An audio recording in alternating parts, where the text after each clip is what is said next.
Okay, why not? Gonna do a programming stream. Going to be doing some Love2d today, and I'm still learning it. I'm still learning Lua, which is what Love2d uses. So it's should be fun. I've done some pretty cool things with it so far, but I'd like to actually make a game, like a complete game, something that has like a menu, main menu, options, new game, high scores, and then like a game goal. So no, it's not going to be super complex. It's going to be a very simple game, but something hopefully I can finish in a couple streams, just so I can sort of understand managing game state better. So this one's going to be called Dice Game. Hey, Lot. And Dice Game. So the idea is it's basically going to be dice poker.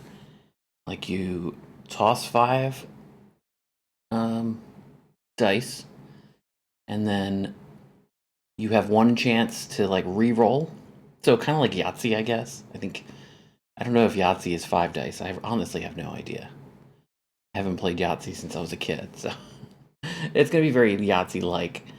So the idea is to throw 5 dice, and then try to get the best hand you can. You can re-roll, and then you'll get a score, and you'll be able to do say like five hands or something. Um, so I guess before I get started, I can kind of go into some of the stuff I've done in Love2d is it's not so much a game engine. It's not really a game engine. And it's not like Unity. It's more like a graphical front end, almost for like SDL, the stuff I'm doing in C. And so it's really cool because you build programs from scratch, from nothing, but it's a whole lot simpler than doing it in C, because in C I have to like write all these accessory helper functions, and I have to malloc a lot of variables and just like go crazy passing around structures. Well, Love2d, it handles all that, and then it gives you a Lua front end. So Lua is a scripting language. It's a lot easier to use. So I'll just launch. This is just so that I can see. I don't even remember which one this is. Okay, yeah, this is I was working on a cribbage solitaire game, and I realized it's a little too complicated for me to actually do, but this is one of my first ones, and this is, you can't drag cards around in this, but you can pop them over left and right. So, let's see, if I were actually playing this hand, I'd probably do that. Because then, oh, I don't know though. Maybe I would do this. Let's see. Let's just count up the points. Here you have 1, 2, 3, 4, 5, 6 points. If you get rid of that, you have 1, 2, 3, 4, 5. Yeah, I knew it. I knew it. Game cards are always trying to fool you. Anyway, that's all this game does right now. Hey, Sax. I did have also another one that I did. So this is much tinier cards. This was basically like where I was figuring out how to drag and drop stuff. So you see it does a little red outline around the card when you're holding it. I did that all from scratch. This is probably about 200 lines of code. It's nothing super complicated, but compared to C, this would be like 500 lines of code. So it's like you got to write a lot less. Yeah, these are tiny, tiny cards. Oh, and this shuffled them too. So it loaded all this simple looking program looks like it's like nothing, right? But it actually loaded all the images, and then it shuffled the deck, and then it deals them, and then you can move stuff around. So, this was me learning how to do mouse movement and dragging and dropping and all that, which is pretty cool. So let's go ahead and get started here. So I did a new directory. I called it Dice Game. I'm surprised I haven't done a dice game yet. And I'm going to just do touch main.lua. So main.lua is your entry point for a Love2d game. And And it doesn't have to be, it can actually be anything, but I think main.lua is the default. So let's go ahead and open that with Sublime Text. I have a license to Sublime Text, whatever version this is. What is it? Version 3. And it had my real name on it. I actually bought the license to this like, I don't know, 5-10 years ago, whenever 3 came out. I guess it was probably closer to 5 years, but I think it was more than 5 years ago. And I haven't used it for years, but the Lua format highlighting is much nicer in Sublime Text. Like, I really appreciate it. I've also tried out VS Code. I'm not really a big VS Code user, so I don't know the tricks. I don't understand how it works. So I don't appreciate it. But anyone who uses VS Code, like, I've just never done it. If I went through a tutorial, if I watched a YouTube video, learn to use VS Code, I would probably be fine.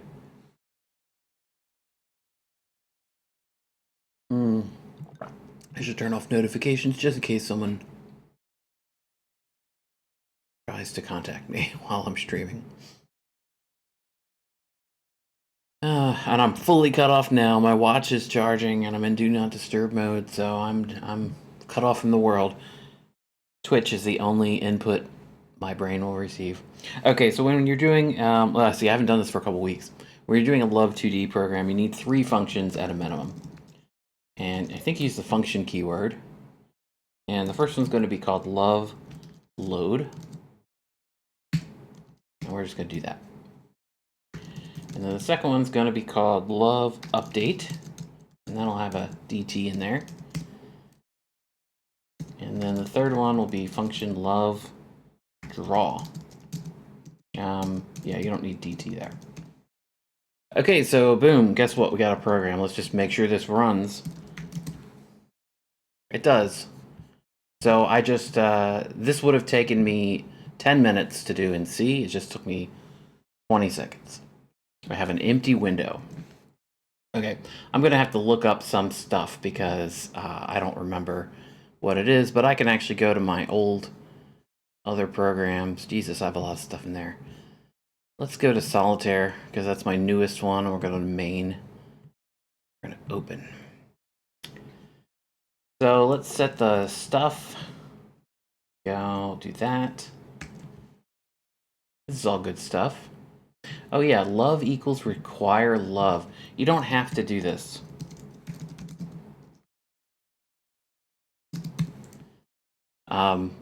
Love loads this by default. This is a require, that's how you load other source files. So it's like include in C. It's like including a header. But you don't need to do it, but it is kind of like, if you don't do it, VS Code gives you errors. It gives you warnings.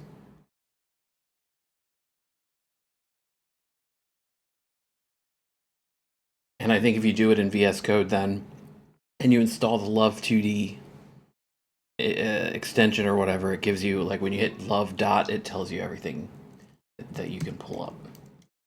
Okay, so the first thing is just setting the window size. I'm just going to do 1280 by 720 now. That's a good 16 by 9. And I'm going to call this dice game, the window title. And then math.randomSeed OS time. That's a standard way to seed the RNG. So, boom, we got a window. I probably want another file here. So let's actually do this the command line way. I'm going to call it dice. Let's not do that yet. Let's wait until it's a little more complicated. I need to start putting it in other files. Because right now it's going to be fairly simple. I also need some way to keep track of the game state. So, let's see. Setup window. Oh yeah. Setup window. And so I use the number sign is not the way you do comments. That number sign actually has a meaning in Lua. So it means like if you put it before a table, it tells you how many items are in that table. All right, setup window and seed RNG. Professional Instagramming. Yes, exactly. I'm an influencer. Okay, then we want to set up game state. Game state. And this will just be game state equals init game. And there we go. So we need a function, and we're going to call it init game. And we're going to say game state. And this is the way I'm going to variabilize here. I'm an influencer. Yeah. Oh god, that sounds like a disease. Influenza. I have influenza. This is my style. I'm going to use for global variables, I'll use the capitals. And then how do you do local variables? Local? The hell? Is it the word local? Here, let's look around until I can answer that question. Yes, local. Good. It's local. I don't need this anymore. So, local game state equals, we want it to be what do we want it to be?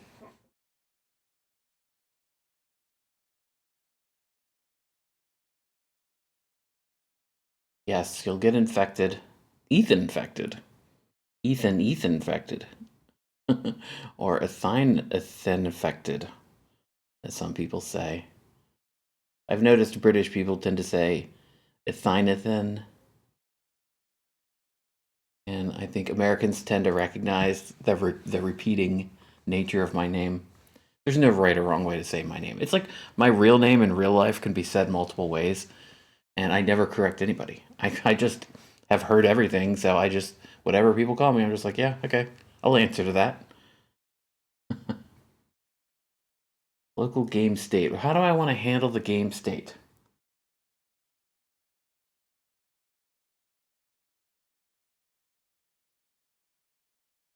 I haven't really thought about this. I could use a string.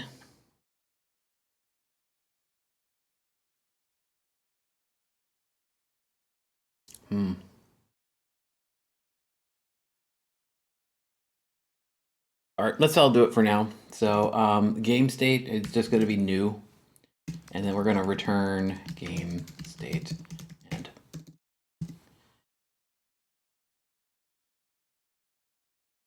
yep, it's not worth correcting people. I stopped correcting people. I mean, it's funny. I've been that way since I was a kid, because I remember the first day. This is so weird. The first day, maybe it wasn't the first day of kindergarten. It was like, it was one of my first days of kindergarten. There was it couldn't have been the first day. There was a substitute bus driver, and he was asking every kid their name when they came on. And I was the first kid that got picked up, and he said, "Hey, are you blank?" And he said my name, and he said it wrong.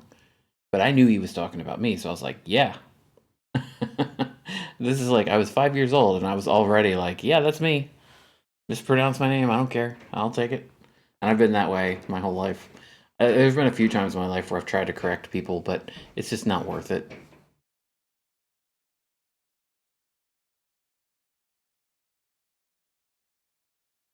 Yeah, see, Freeware Pirate, you've got the same philosophy as me. I don't really care if people get my name wrong. Like, if they hear other people call me my name the right way, and then they still call me the wrong way, like, I don't mind. Like, I'm not gonna bother correcting their misconception. I also probably say people's names wrong. I kind of obsess over trying to say people's names right, which means if there's a name that looks unusual to me and I don't know how to say it, I will like comb Google and try to find other people with that name on like YouTube videos and stuff like that, like before I meet with the person for the first time, like before I have to talk to them over Zoom or whatever. Where was Stu? Yeah, Stu got lost. He was going through a pretty rough breakup at the time.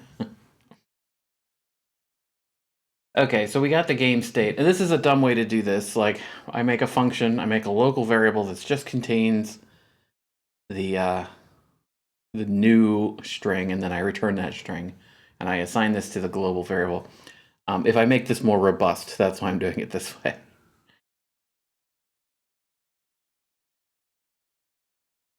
A jaw name. No, I'm just kidding. Jan, like Jan Hammer. Okay, so how are we gonna do this? Okay, if it's new, I guess in here what I need to do is I need to have a function that's like a redirector to like figure out where to go. So a determiner. So you set up all these variables, and then the first time you go through the tick, you go into love update, and you need to go to a decider that's going to interpret the game state, and then that's going to determine what to do. Okay, so what am I going to call that? I'm going to call that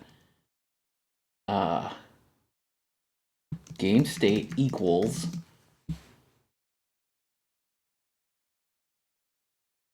and I'm going to say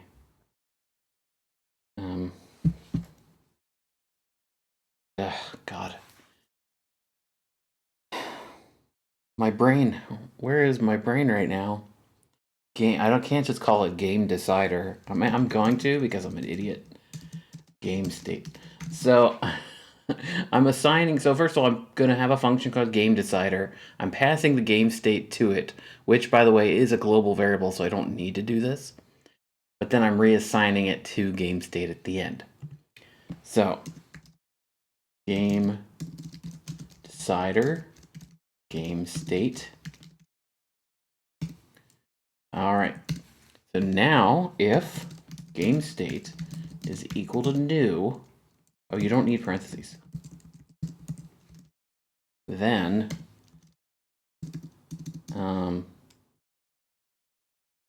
else if game state, well, we'll just end for now.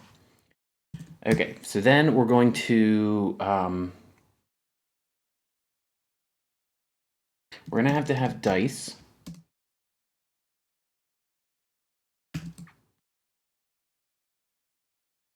And maybe dice can just be an empty table.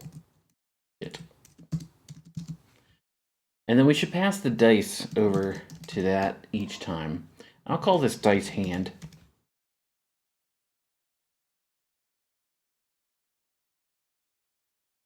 Okay, so dice, it's just going to be an empty table just so we have it, so we can pass it. Game state, dice hand. Then the first thing we're going to do is dice hand equals new dice.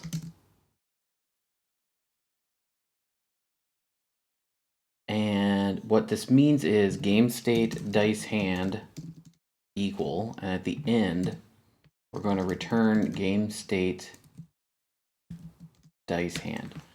Okay, so I'm not just returning game state, I'm returning dice hand as well. I'm passing things around. So dice hand equals new dice, and then we're going to say game state equals phase 1. Okay. So let's make a function. New dice. What's this going to do? Essentially, dice is going to be a local. Let's see, a local dice hand equals this, and it's going to be 5. So for I equals 1 through 5. And we're going to just do random. D6s. I'll start with D6s and maybe, can you imagine D20s? How hard dice poker with D20s would be?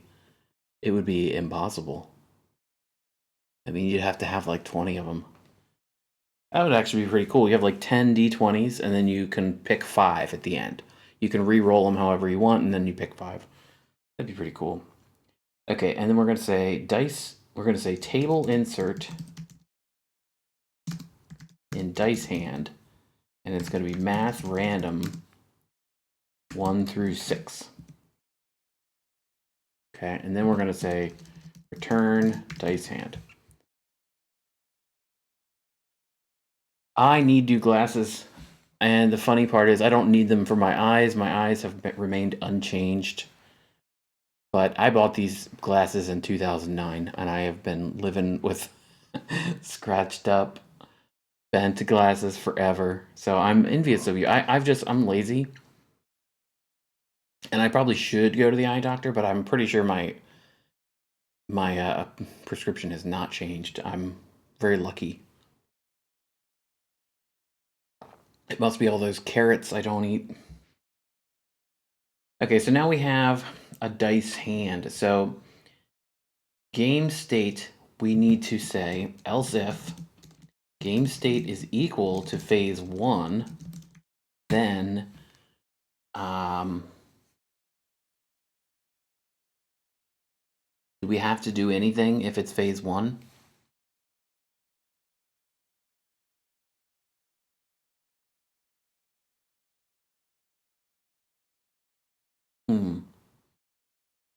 In the update portion, I don't think we do.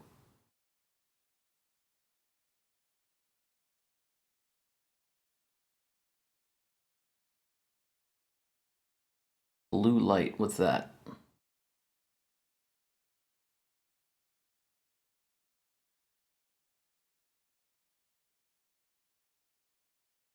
Blue light filter. Oh yeah. Yeah, like eye strain kind of thing, or yeah, I've seen a lot of coders use those. I prefer putting the warm mode on my monitor after 6 p.m. So my if you walk into my computer room after 6 p.m., see the whole room looks orange because of the reflection from the monitor. And I don't really, I should probably dim my work computer. I don't. I just stare at it like an idiot. Okay, so I don't actually think I need anything in the game decider. The game decider is just for updating. But in draw, what we need to do is we need another game decider, and this would be draw decider.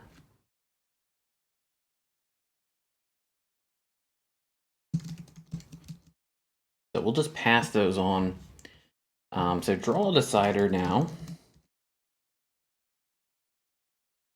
is going to get game state, dice hand,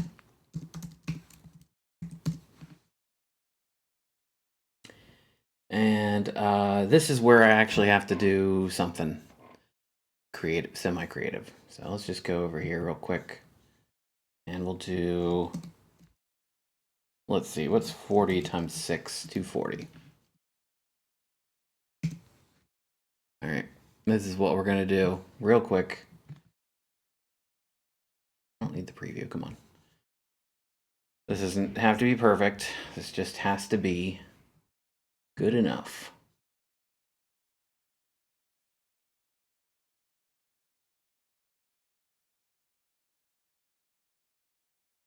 All right, and I'll just do one of these.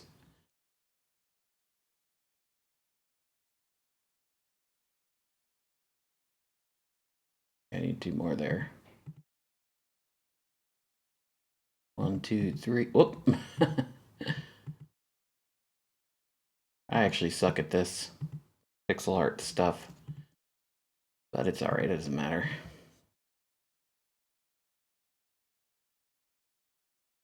Okay. I could have probably done like a different layers, one for each dice. That's probably what I should do, actually. I hate working with layers, though. It's honestly asinine. Okay, let's see. Do one of these.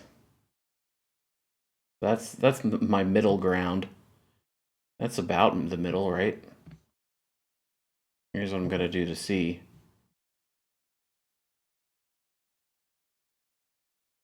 That is 18. And that is 18. So great. I eyeballed it. Okay, cool. And let's do like an off-white kind of color. So there we go. Beautiful. Now we're just going to copy and paste this.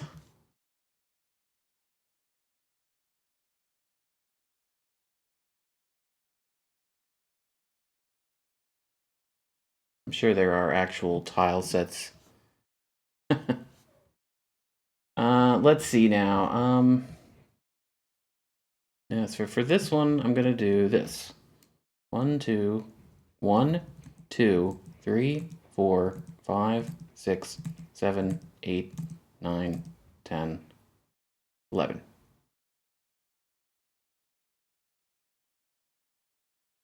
One, 2, 3, 4, 5, 6, 7, 8, 9, 10, 11. And this should be equal distance here, which is 6 by 6. And this should be 6 by 6 as well. 6, 6. All right. Now,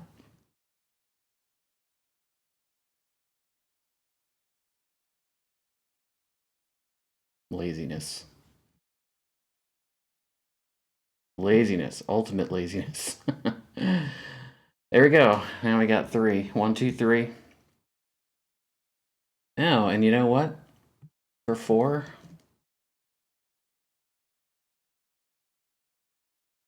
use this for 4.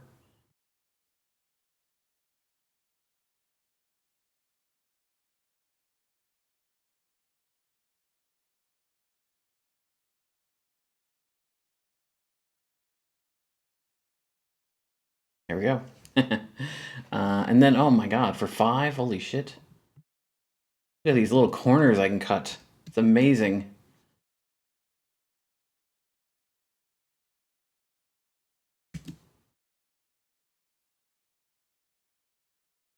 I love that I remember the stupid, the stupid shortcuts. And how the hell do you do 6? I guess you take a 5 and then you put them, yeah. So I guess what I'll do is I'll just take the 5, put it over here, then make the 5 look like a 6.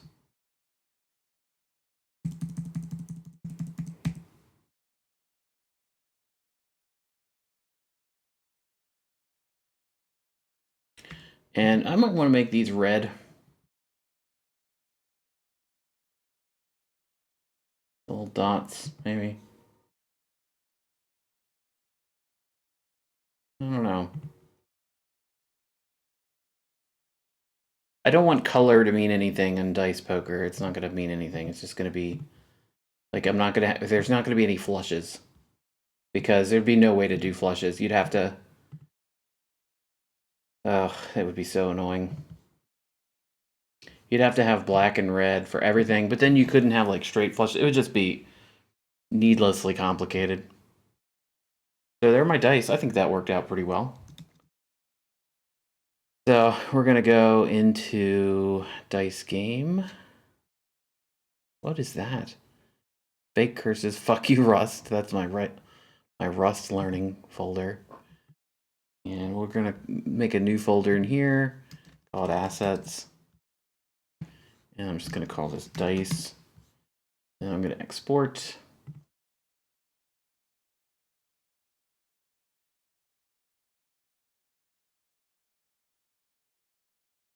There we go. Cool. We have dice. So before I can actually go and do draw decider, I need to load sprites. So load some sprites. And I don't know how to do that, so I'm going to look back in one of my other projects. I don't know how to do it off the top of my head. And let's see, load card sprites. I'm just going to copy and paste this. And what did I call it? Loads. I didn't call it anything yet. So I'm going to say sprites equal load sprites.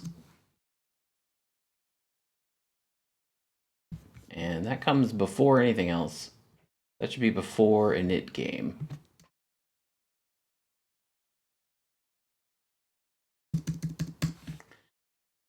Okay, so let's see. It looks like I set up a table and sectioned it out into quads. So it's going to be assets dice.png. And the are Same, it was 40.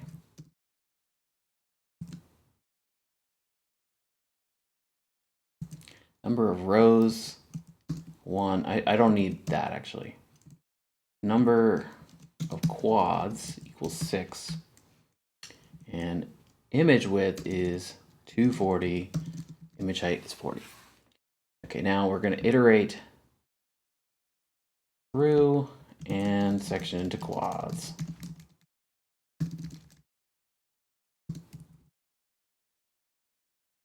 So let's see, for x equals 1 to number of quads, do this.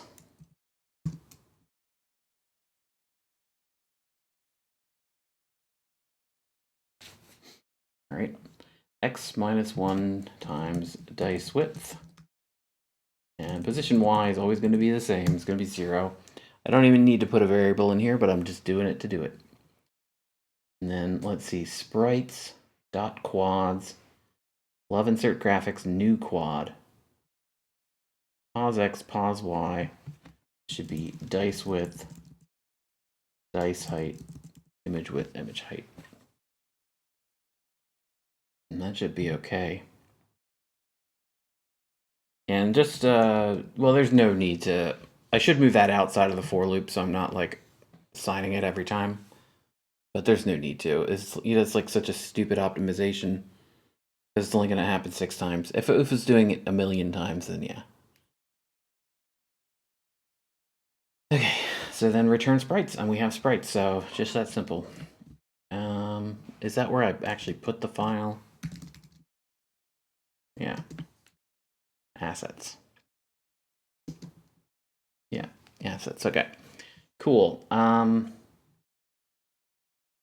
Let's just, I didn't do anything yet, so let's just see what errors we get. No errors. So when you get an error, you get a big blue screen here, and it says what the error is.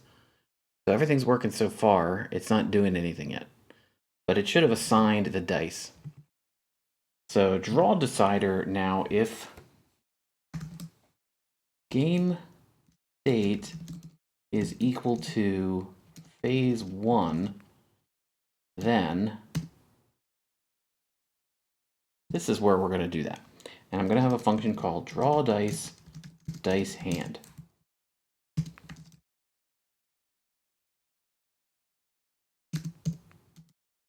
Okay. How do I draw things? I should have it in here. It's pretty simple. Let's see. One of those. There we go.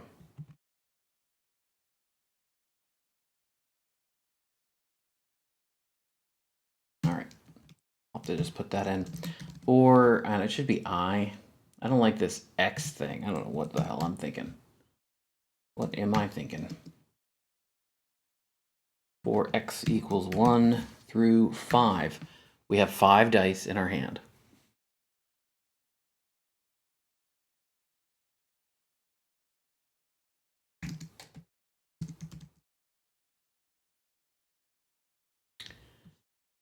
Okay.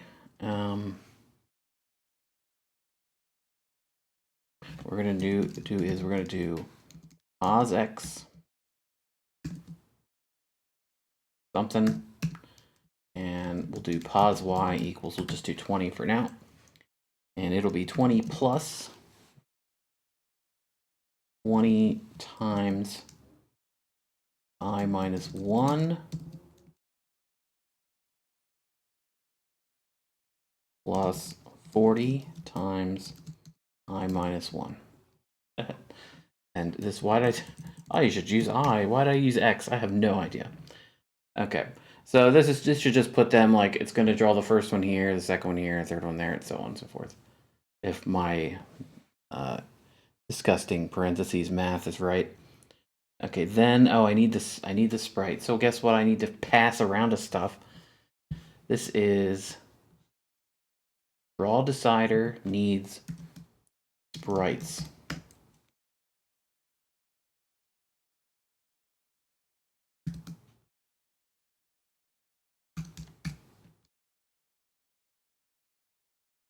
Okay. Draw decider game state dice hand sprites. Phase 1, draw the dice, and dice hand and sprites gets passed. And sprites. Okay. And then we actually need to pick out the sprite. So local is going, cur sprite is going to equal dice hand I. And sprite number 1 is going to be dice number 1, sprite number 2. So the numbers are just going to be exactly as they should be. Sprites.image, that should be the same. Yeah. Sprites.quads, cur sprite, that should be the same. We'll make cur x should be pos x, and then pos y. And I don't remember what these are. Look it up.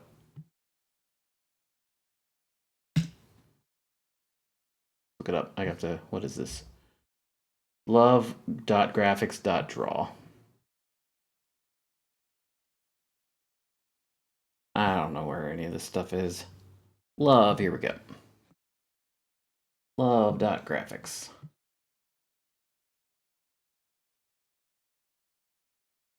Draw.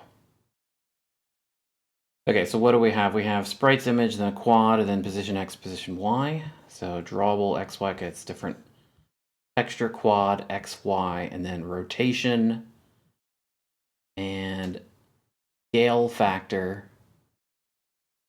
Okay. I get it. Scale factor. That's scale factor. So we're drawing at a scale of 2 here. I better just make that 1. In fact, I probably don't have to put that in. I think it probably just assumes 1. And rotation it probably assumes. So I'm going to take those out. And everything should be good now. Let's just see which errors I get when I try to run it. I did get an error. And it is tiny. And the background is black. So I want in game draw, I have a function called draw background.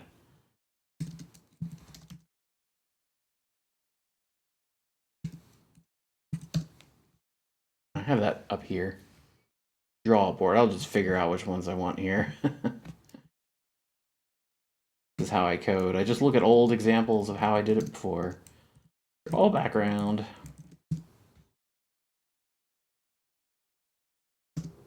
Okay, that's...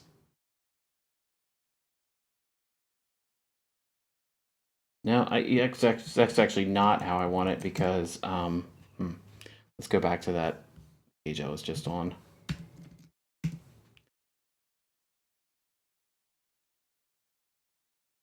Love graphics, and let's see. Clears the screen or active canvas to the specified color. RGB, love.graphics.clear. I mean, it can't be any simpler than that. I don't even need a comment for that. Love.graphics.clear and RGB. Oh, this is one strange thing about Love. It doesn't use your standard RGB codes. It doesn't use 0 to 255. It doesn't use hex codes. It uses a percent, so 0 to 1. So if I want a green, let's say a green background, it would be 0, 1, 0. But I don't think I want a green background. I think I want a dark red. So let's go 0.600. Let's just try that and see what happens. Okay. That looks good. All right, I also want to make these things bigger because you can barely see them. So rotation 0, scale, let's do 4 and 4. And we'll do 20 in between, and then 4 times that is 160. Oh, they look terrible. Absolutely awful. But I'm displaying dice. We've got dice, and we got a game state. So, that's fine. It looks gross. It doesn't need to look good.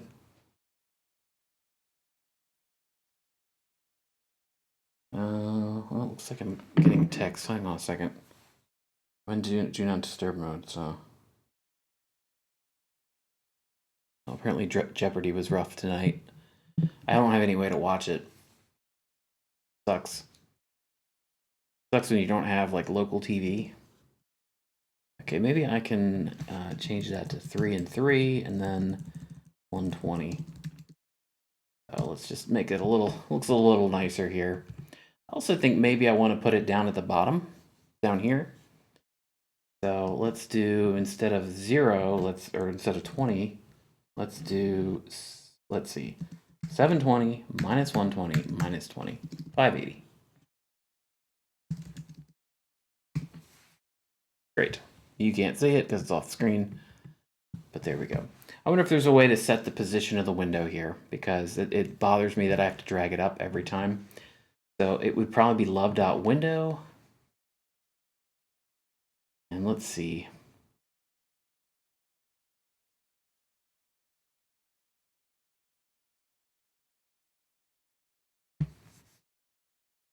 Width height flags.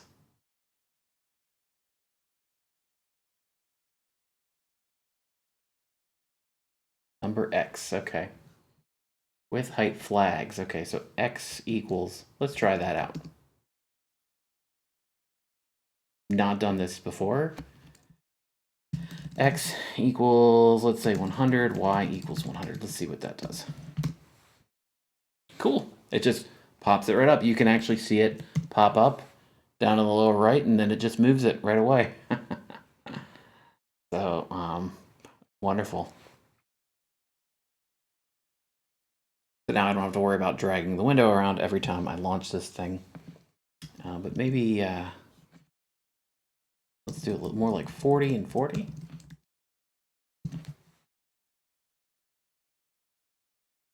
Huh. The Y, it's fine where it is. I don't really care. It's perfect, in fact. But maybe do that. There we go. Then it's in the upper left. It's okay. All right, this is not something I should be agonizing over. This is just to make my streaming life a little easier. Okay, so we've done draw decider. We've done phase 1, phase 2. I also need to have for these dice hand. Dice hand actually needs to be something else. So, what I'm gonna do for that, where's my init dice thing? Equals new dice. Okay, so what I need to do is do this. Value equals this. And I'll have a variable called held equals. How do you do booleans? Okay, there we go.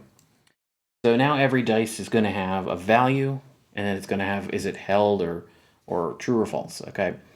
So held just means like I'm going to be choosing it. I'm going to be selecting it. Actually, maybe selected. Okay, then what I need to do is, instead of this is going to be dice hand dot value. So the value of the dice. So let's just see if that actually still works. It does. Good. 1, 5, 2, 5, 5, 5. Oh my God, I've got a 5 of a kind in the making here. Already got a 3 of a kind. That's a good score right there. You just re-roll this 1 and 2, and you got yourself a good hand going. I think this, honestly, if I did D20s and I did 10 of them, that would be a super excellent game. Like, that would actually be pretty compelling. But start small. We'll have different game modes in the future. Okay, if dice hand I dot selected, then here's what I'm going to do.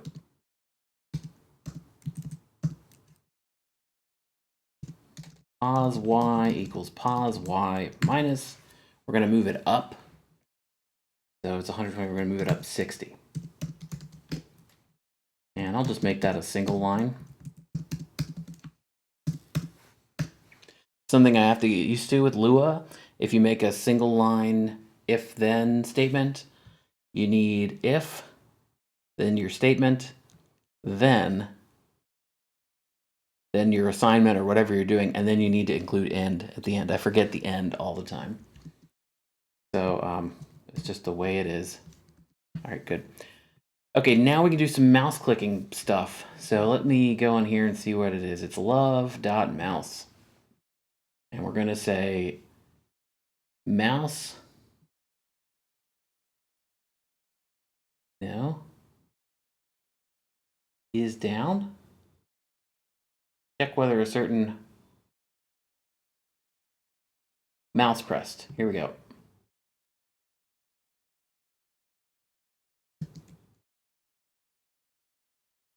Okay, I'll put that up here. This is a love function. What this does is when it does something,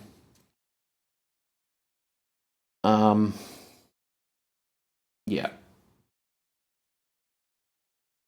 Okay, I'll get to this in a second because it just made me realize I need something more in the dice. I need their actual XY coordinates.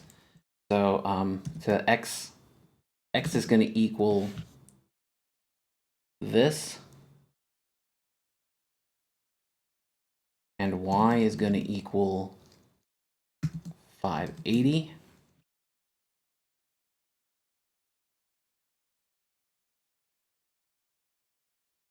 Okay, then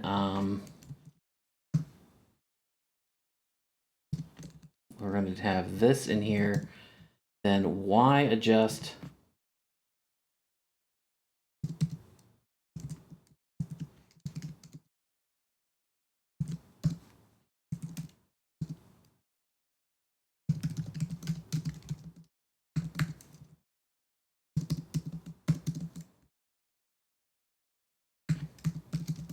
okay.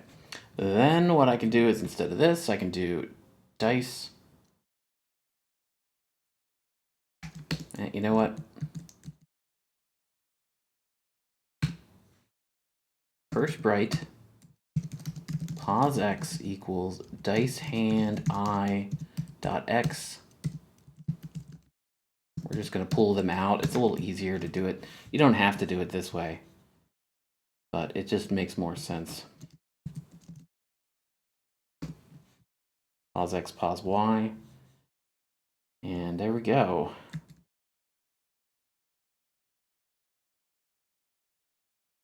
That's okay to do that. So let's just see what happens. Okay, it's still drawing it. Everything's in the right place. That's one cool thing about Lua also. I mean, I do get runtime errors from time to time, but it's cool that it's just a lot quicker, and the errors are a lot easier to... They're not easy to troubleshoot because I don't know Lua very well. But it seems quick. It seems quick, and like whenever I do see, like I forget a million things, and then I have to go through all the warnings and errors, clean it up, and every time I'm like prototyping, it's just like, oh, that's 5 extra minutes, when it just takes seconds in Love, which is pretty cool. Okay, I guess I don't need those. I'm just gonna give X and Y. You don't have to give all the arguments. I also don't like, they like to do little spaces around stuff. Like they like to do that. I don't like that. And I guess the text is big enough. Is the text big enough for the stream? If it's not, let me know. It should be readable. If I'm like doing all this and you can't read the code, what is the point? Okay, and then you know what I also need? Width and height in here, probably. I'll make this more modular in the future. And I don't need that, but it's fine. So if... Oh, and this... I guess I can access game state. It's equal to phase 1, then we'll do something. And we're going to say phase 1 click X, Y.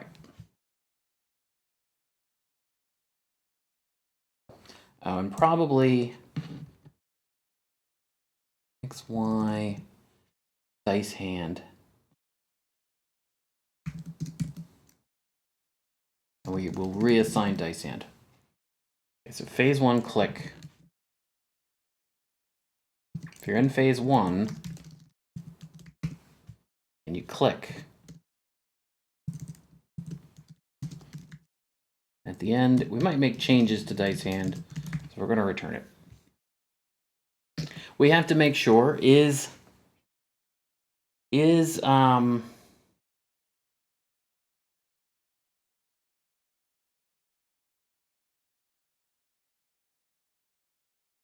are you clicking on something that exists? So that's what we need to do. So we need to go for I equals 1 to 5, do. And what we're going to do is we're going to say cur x, let's just do locals, cur x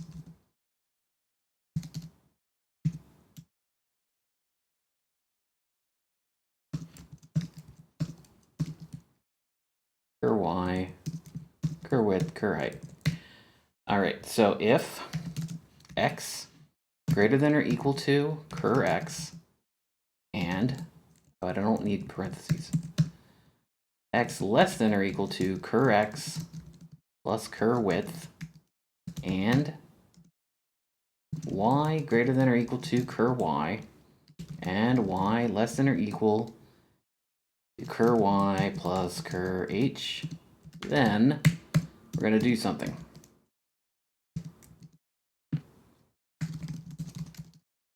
Okay, and then we're going to break.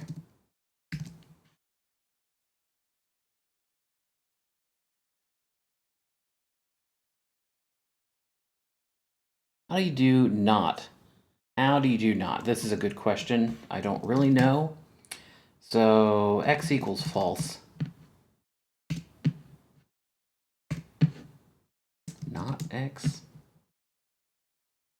They do not. Lua. Because I have oh yeah, this is a problem. Okay, we need a y adjust too.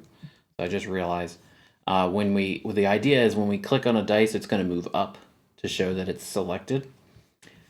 So I need a y adjust. So if dice hand I dot selected, then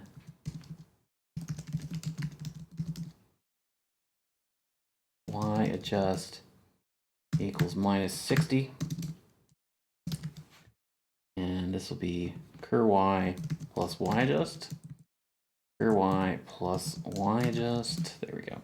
I think yeah, it's local there too. Okay, good. How do you do not though? How do you do not? Like not. Okay, just the keyword not. That's all.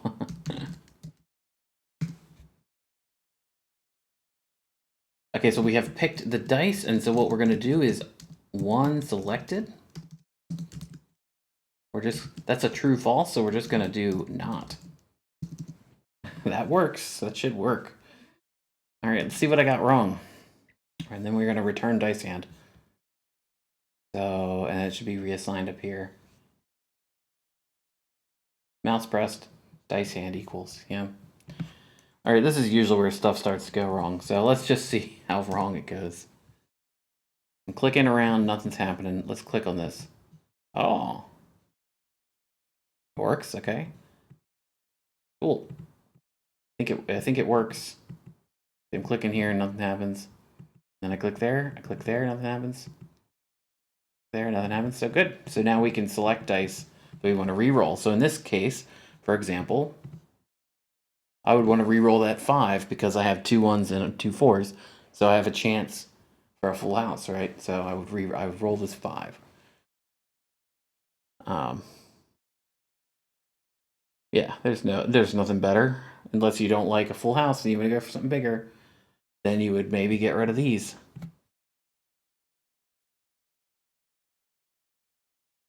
Okay, I need some I need some buttons now in here. Nope, not that. This one. All right, so let's see. Sprite, canvas size. Let's make it 2. Let's see, we need, what do we need? Reroll. Button would say reroll. Let's just do 1 for now. Let's just do 280.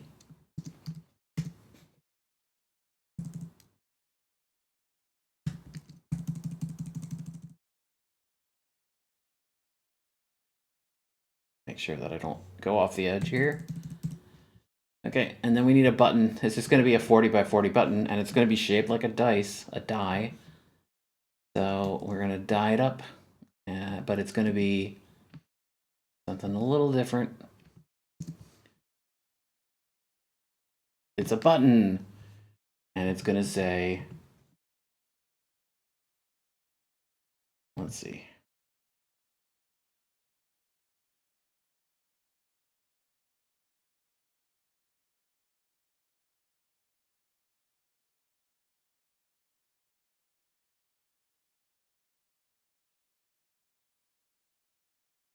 I'm not doing anything like you're supposed to. Like, I'm not counting pixels. I'm just, well, I am now, but I wasn't. I'm just playing by my heart.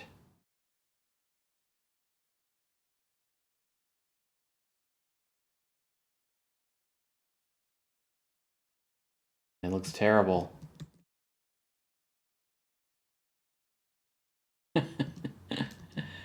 Looks bad, but you know, here, let's do one of these. So I have the rough size of it. Oops, that's probably good, like that. You would do that, and then do that.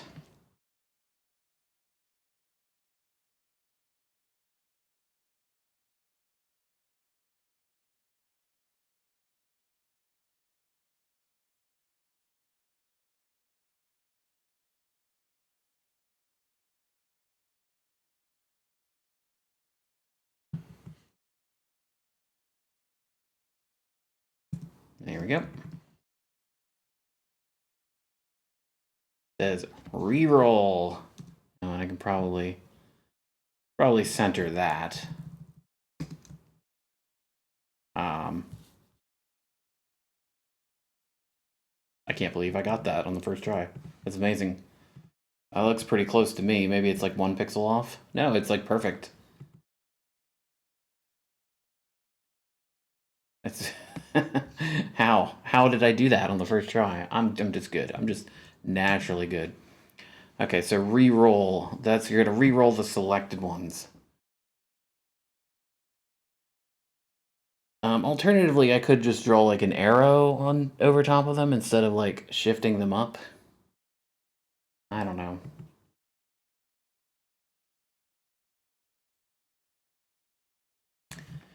But we need to load the old sprite there. This is now 280.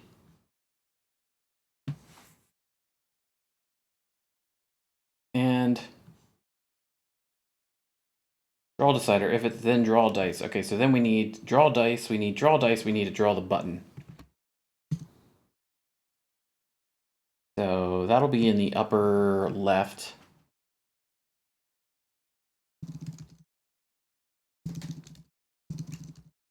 Oh my god, I can't type. That'll be 7. That'll be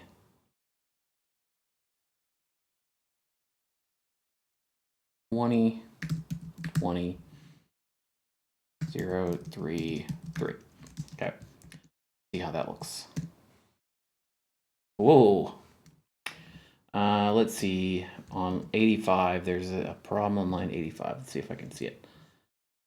Sprites.quads 2020 033. What's the problem? Quad expected got nil. Okay, I see. Yes, of course. Well, because I forgot to actually update that. So Easy enough. So there we go. We have a re-roll button now. So the idea would be I want to select those three, and then I'm going to hit re-roll.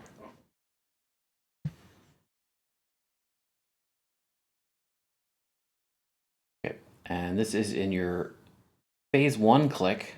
First of all, did you hit re-roll? Did you hit a dice? Any dice?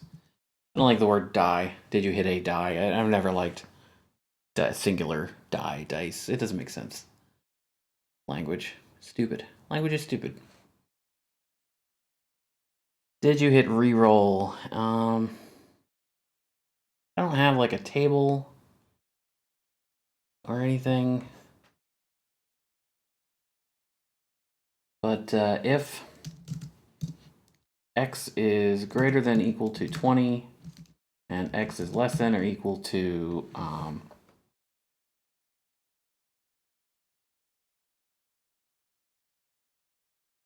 what is it, 140, and y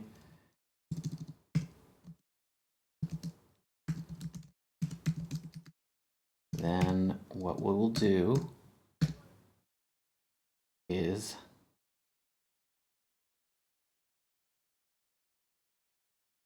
dice hand equals reroll.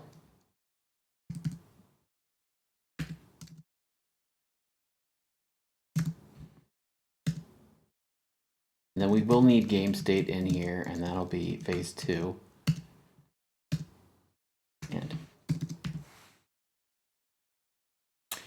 And then we're going to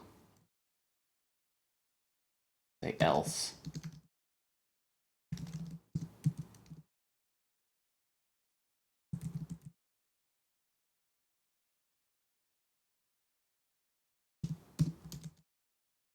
And then we're going to do game state.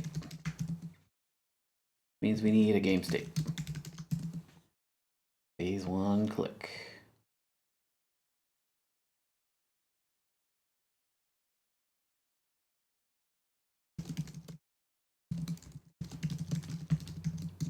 There we go.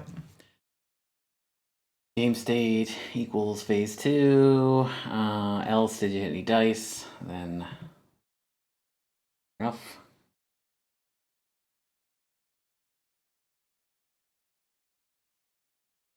And now we need a function for re-rolling.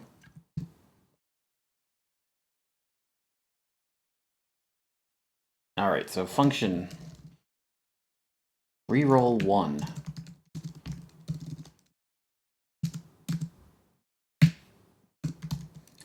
What we're going to do is we're going to go through for I equals 1 through 5. We have 5 dice. Do. And we're going to say, is it selected?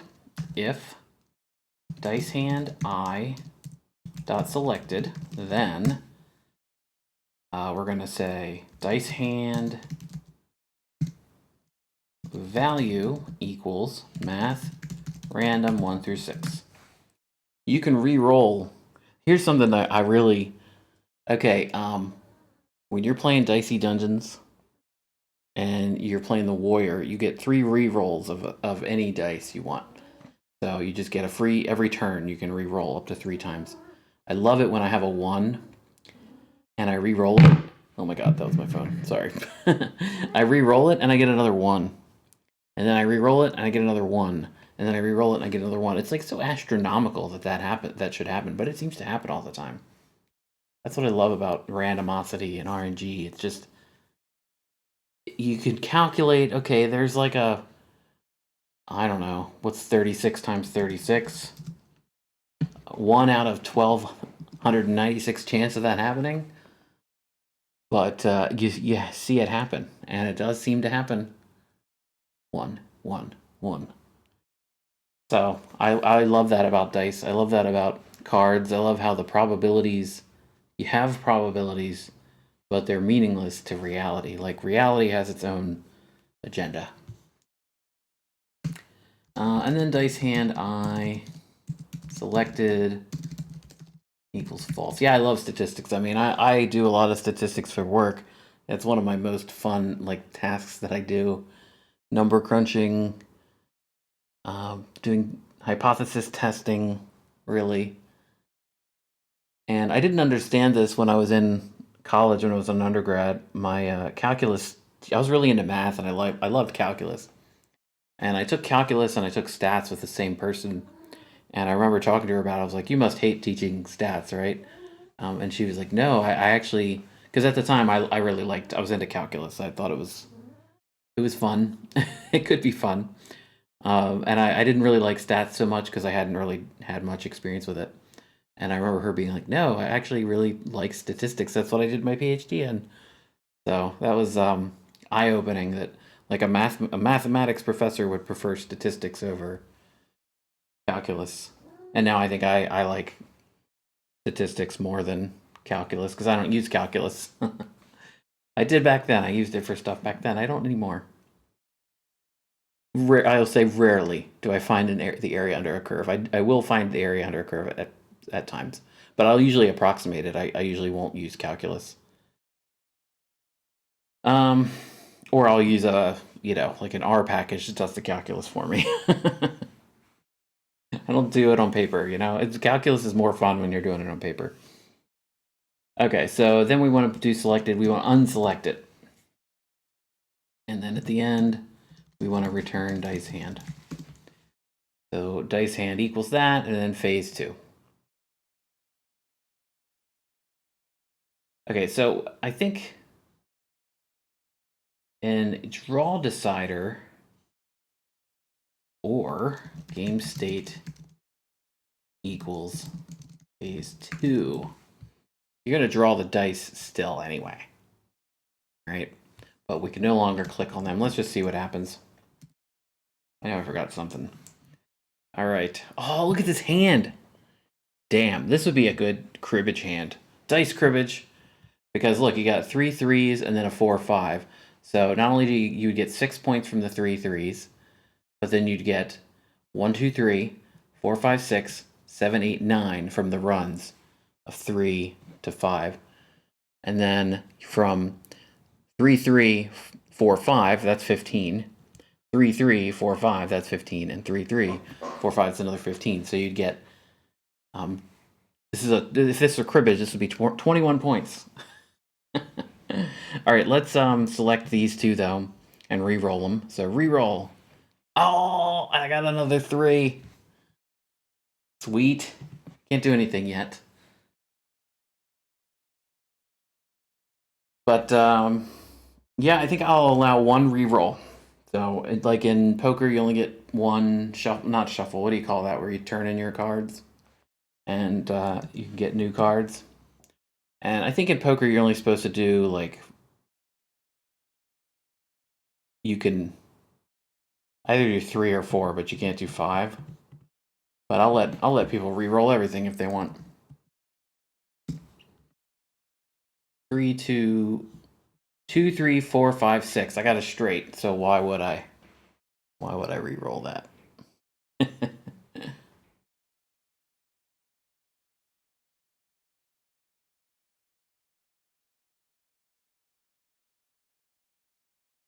Okay, so you re-roll.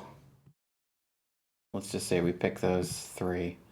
Re-roll, and then you would score it. So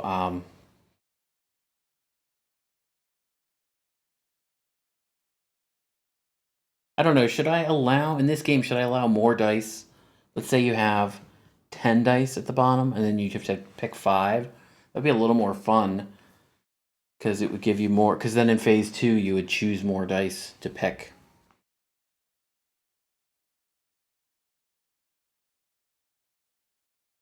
Like, let's say it would be.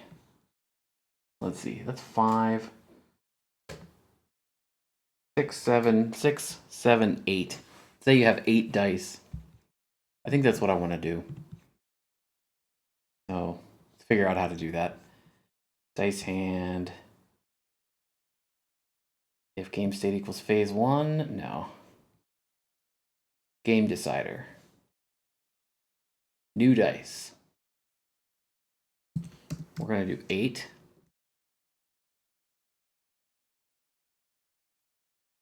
Draw dice. 8.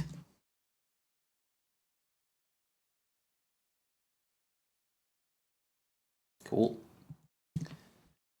Cool. So this makes it a little easier because then you can, I mean, I have a straight here already. 1, 2, 3, 4, 5, 6. It's like a big straight, but you can only choose 5. I don't know. Maybe that makes it too easy to score points. Maybe 6 dice. Oh, and I can't click on these because there we go. This should be 8. And let me change that to 6. So we're going to do 6.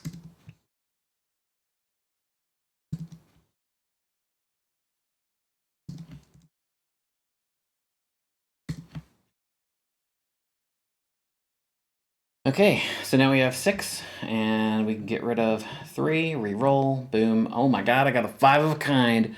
The odds of getting a 5 of a kind out of a roll of 5 dice is like, it's like 0.000. It's like infinite. It's like, it's 5 times 10 to the -5th or something like that. It's really small chance. And I just got one. I just got one, but it's because I had 6. So I had a greater chance, and I re-rolled too. Alright, my cat is meowing at me. She wants food. She's almost on time. She's like 6 minutes away. Don't bite me. I'm gonna feed you. Alright, I'm gonna feed my cat. I'll be right back.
Okay, well, I realized as I was walking there to feed my cat, I can actually reuse some of this code without having to copy paste, because phase 1 click can actually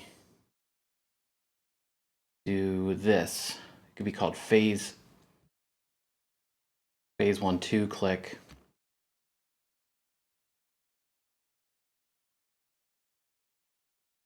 Or game state is equal to phase 2, phase 1 2. That should be good. Yeah, feeding my cat, it's Well, I was playing Baba Is You earlier on my phone, and I was frustrated with a puzzle, and then I closed it, and then I immediately realized what the solution, and it was one of those like, well, I'm an idiot things, and I was like, the app was closed. I was like, no, I don't even want to play it, but I'm gonna forget this if I don't go in and do it. So I just went in and did it, and I was right. I love that. I love that about just walking away from something sometimes. The way my brain, like, stop thinking about it. And my brain thinks about it on its own, like, without even my input.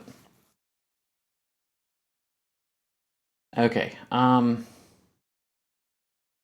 so if game state equals phase 1 or phase 2, then we're going to draw dice. And then phase 1, 2 click if it's equal to phase 1 or phase 2. Mouse is pressed. Yeah. And then I want one more thing here. So we need another sprite. Dream solutions. Yeah, I can see that. So we want to do. I've done that with music. Like I have dreamed songs. And it's never. I don't know. I can't explain it. It's never like as good in real life when you go to actually put it down to like record it. Okay, and what I need here, this needs to say score. So I need an S.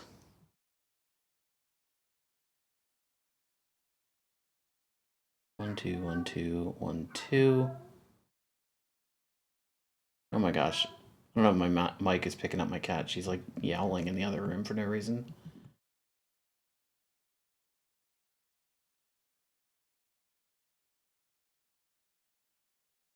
This should be here, I think. This is not looking that great.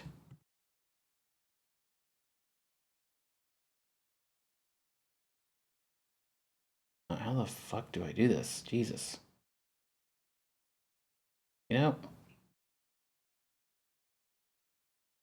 Good enough. Good.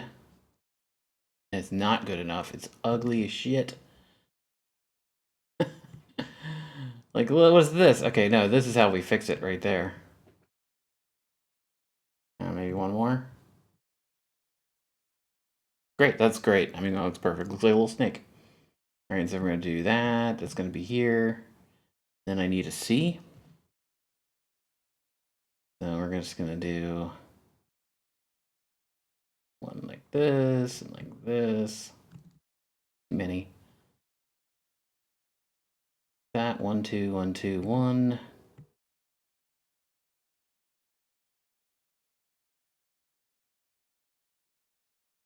we go. And I should have all the letters I need.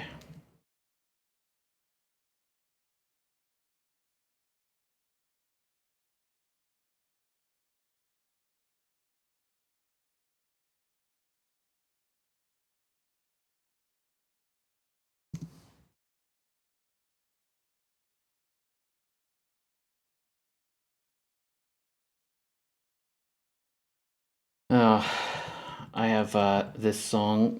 I don't know if you saw it, Sax, on the Discord. Why is that not working? That's why. This Baba Is You song that I use the AI to compose. But it's like a calypso song of Baba Is You. Kind of got that in my head right now, that song. It's really bad.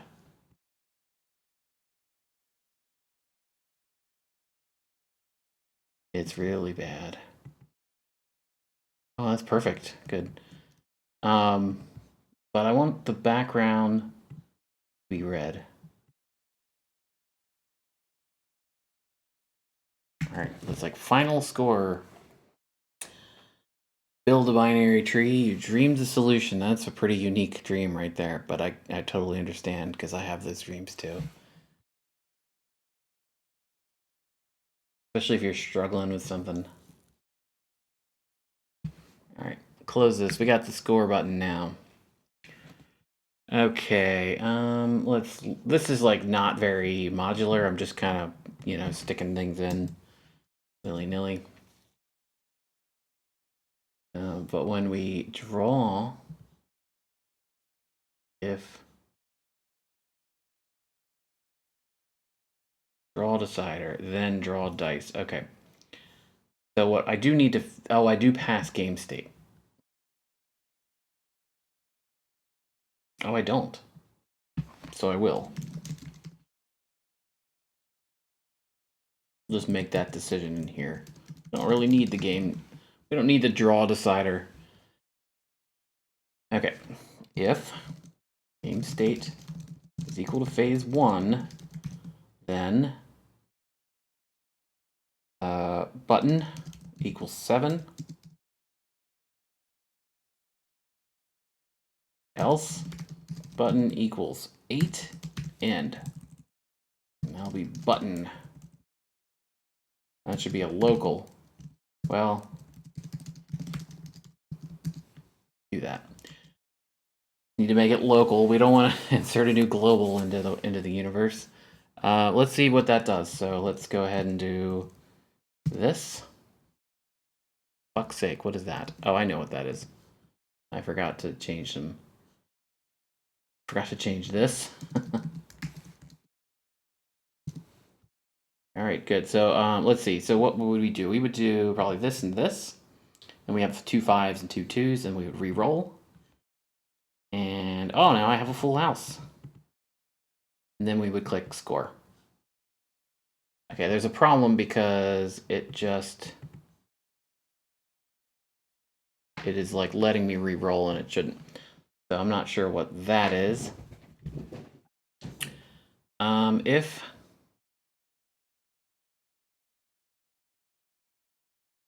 okay, here we go. If game state is equal to phase 1, then dice hand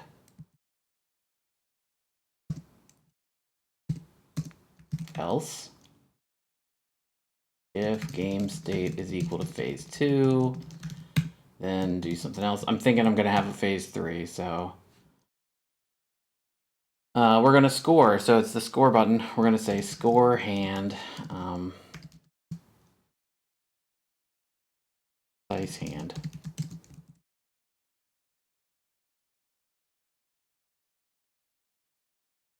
And then end. So now I need a function for scoring. Oh yeah.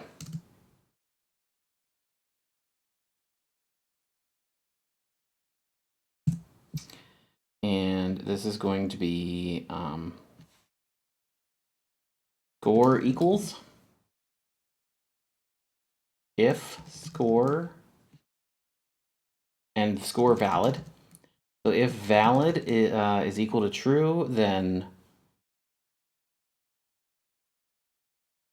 if not valid,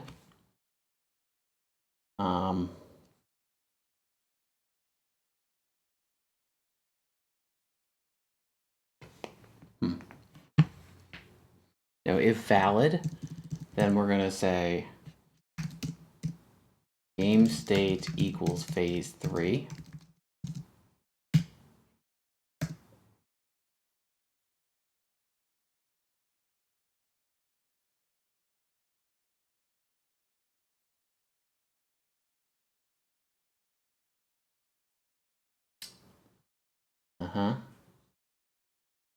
All right, so I need a global for score. I'm just thinking ahead how I'm going to do this. And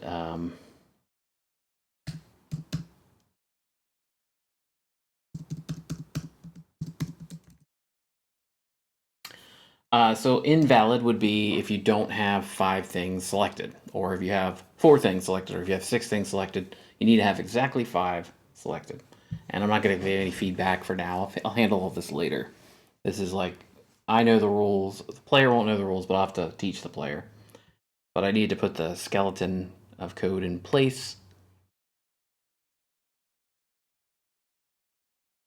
So, I need score in here. So phase 1, 2, click. I need a score variable. Phase 1, 2, click is going to return the score at the end. 1, 2, click. Score. And then score equal, we'll do this.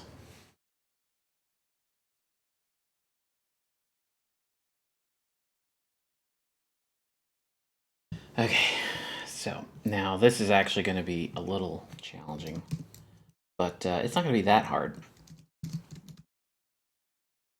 We pass that, and we are expected to return score. So score. First, make sure it's valid.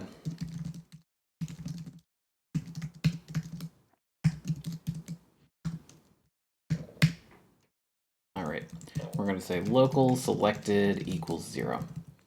And we're going to say if dice hand I selected, then selected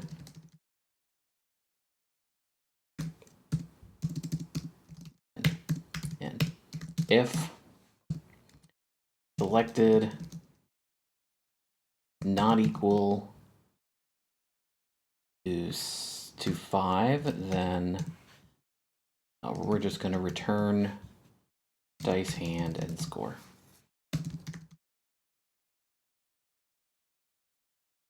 No, that's not right. We need score and valid. So we're going to return score and false.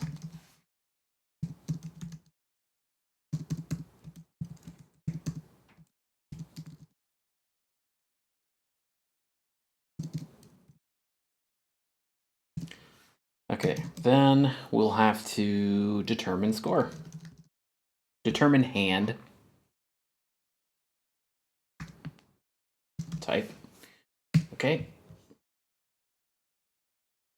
So hand type result equals hand type dice hand.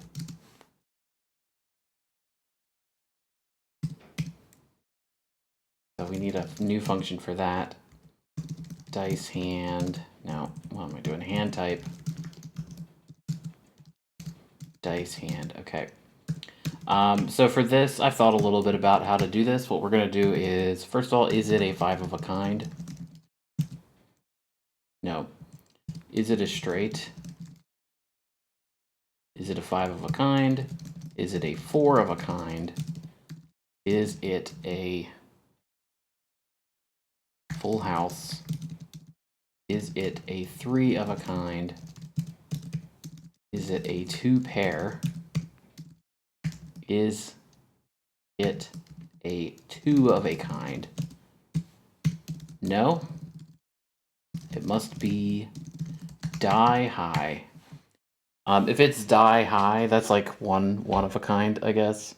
That's actually really rare. That's a rare hand. In poker, you know, it's like if you got jack shit, you got a jack high. That's pretty common. But in this, you think about it, you got 5 dice. So you're rolling 5 dice. What are the chances that none of them match? Like, it's pretty low. And that it's not a straight, like 1, 2, 3, 4, 5. It has to be 1, 3, 4, 5, 6. 1, 2, 4, 5, 6. It's like there's like 4 possibilities. It's almost nothing. But that's the order I have to do it. So result equals is straight.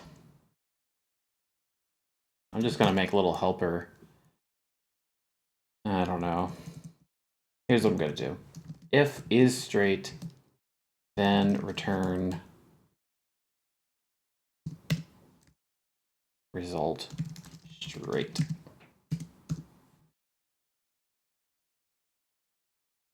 Else if is 5 kind,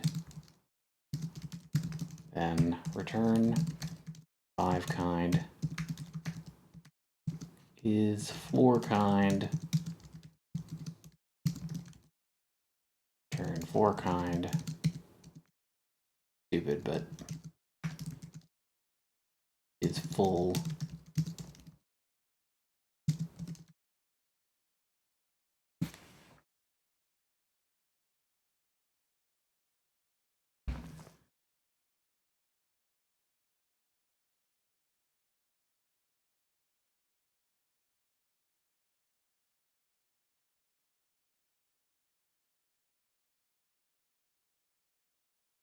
No, there's probably a way to do this in one function. Most of these, like 4 kinds, full house, 3 of a kind, that kind of stuff.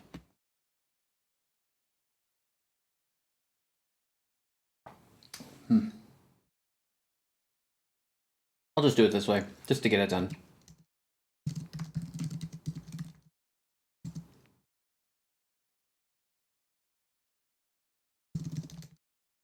It's easy enough, and I can fix it later if I need to.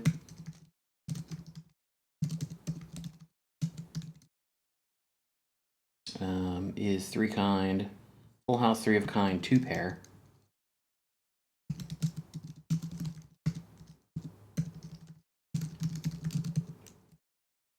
Is twop.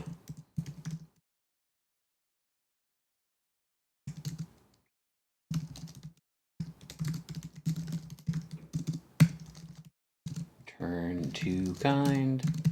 You know, it can be stupid. It doesn't have to be perfect. Else.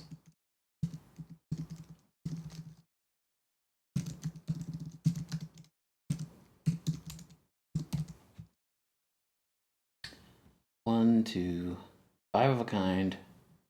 1, 2, 3, 4, 5, 6, 7.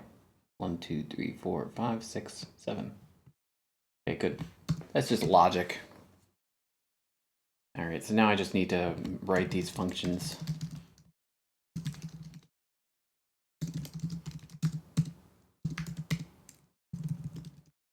One, 2, 3, 4, 5, 6 more.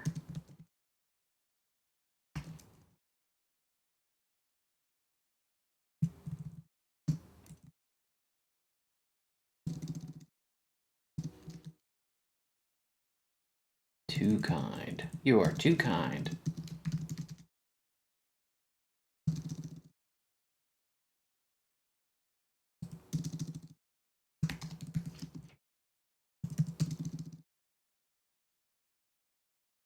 All right.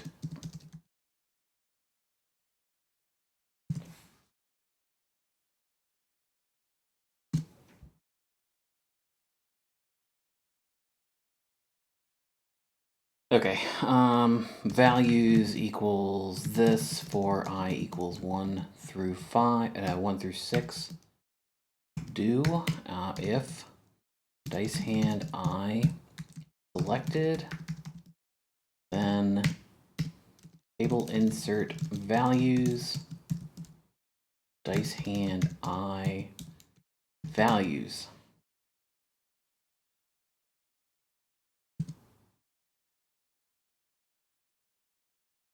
I'm probably gonna have to do that for all of them. So maybe I should actually do that up here. So I don't need that. What we're gonna do is we're going to first pull out values and sort.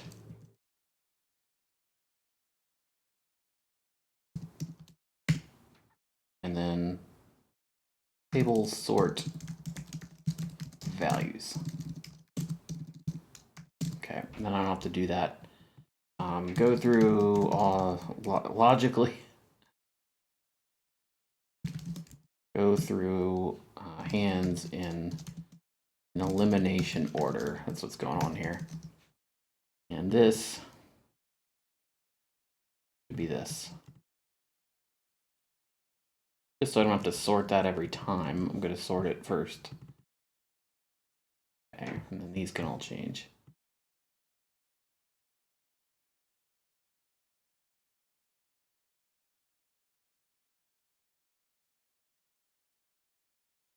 Okay, a straight can be 1, 2, 3, 4, 5, or 2, 3, 4, 5, 6. So,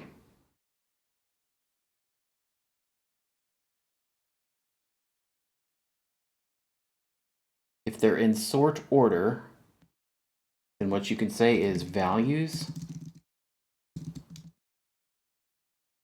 Hey, Dusk. I equals 1 through 5.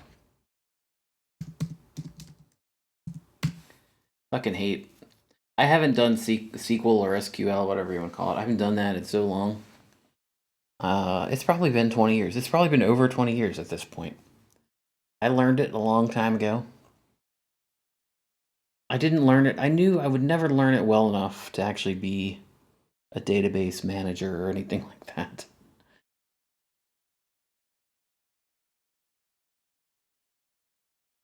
It's just too easy to make mistakes. Okay, if values I minus values 1 plus 1. Okay, so these are going to be sorted. So if it's 1, 2, 3, 4, 5, or if it's 2, 3, 4, 5, 6, we're subtracting the first value and then we're adding 1. So if the first value is 1, then we're going to get 1 minus 1 plus...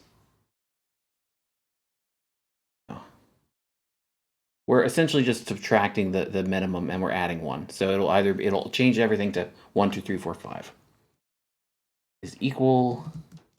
Is not equal to I, then return false end. And then if you get to the end, return true. I'm working on a game, so this is gonna be a shit show probably right now. Yeah, it's not gonna run. There's too much going crazy right now. Line 103, 110.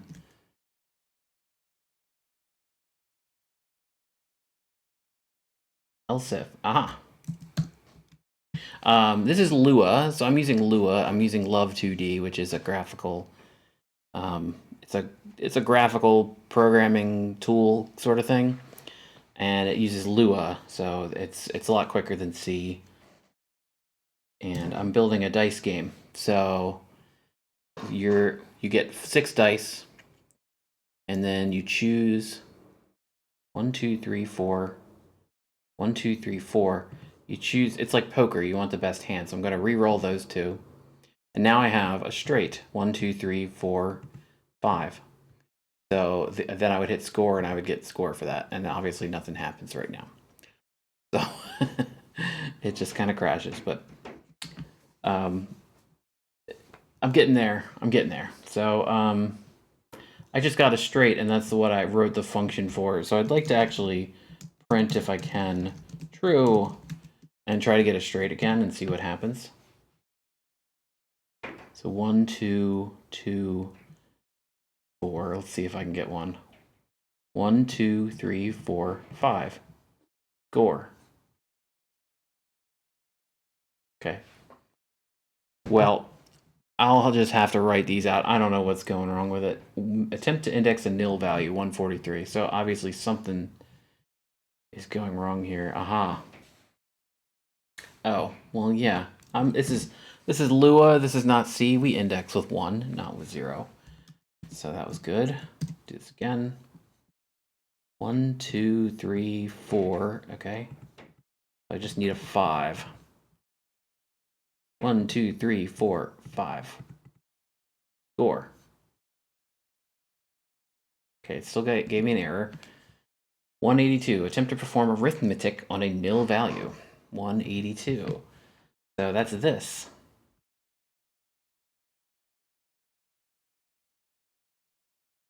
Why is that a nil value then?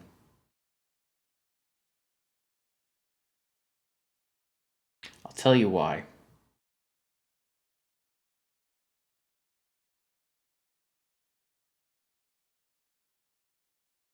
Dice hand score.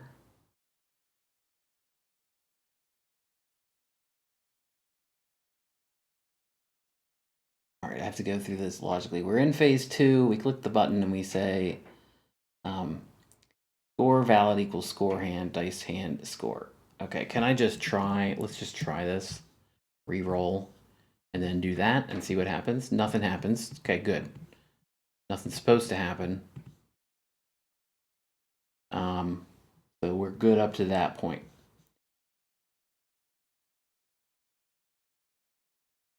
Make sure it's valid. So we're good up to that point. Invalid selection. Else, result equals hand type dice hand. So we go here. Dice hand. Okay, hang on. When I call score hand, score valid. Okay, shit.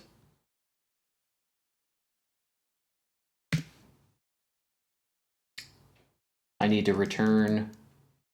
What do I need? Score valid. Result true. All right, maybe that'll work then. 1, 2, 3. I need a 4. 1, 2. I'm a little concerned how easy it is to get a straight. All right. I'm still not seeing a true there. Let's see. Function is straight. Attempt to perform arithmetic on a nil value. Hand type dice hand. All right, can I just put in here some bullshit? For I equals 1 through 6, do. Oh, that should be 5. That's why.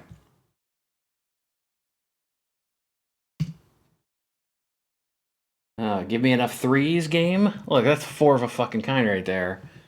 All right, let's try again. 1, 2. 1, 2, 3, 4, 6. Oh, that's a 6 high. That's very rare, actually, with this game.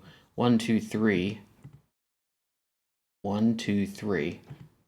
4, 5. 1, 2, 3, 4, 5. Okay. Did I get my true? I didn't. Attempt to perform arithmetic on a null value. Whoops, I got the same thing. Interesting. So that's on 183, which is down here. So I guess I do need to put this in here. Table sort values.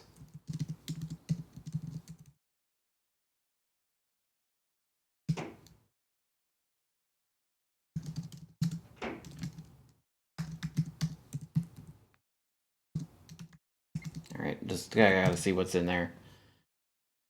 It doesn't matter. We'll just do 1, 2, 3, 4, 5. Nil, nil, nil, nil, nil. Dice hand values. Oh, that's why, because it's a value.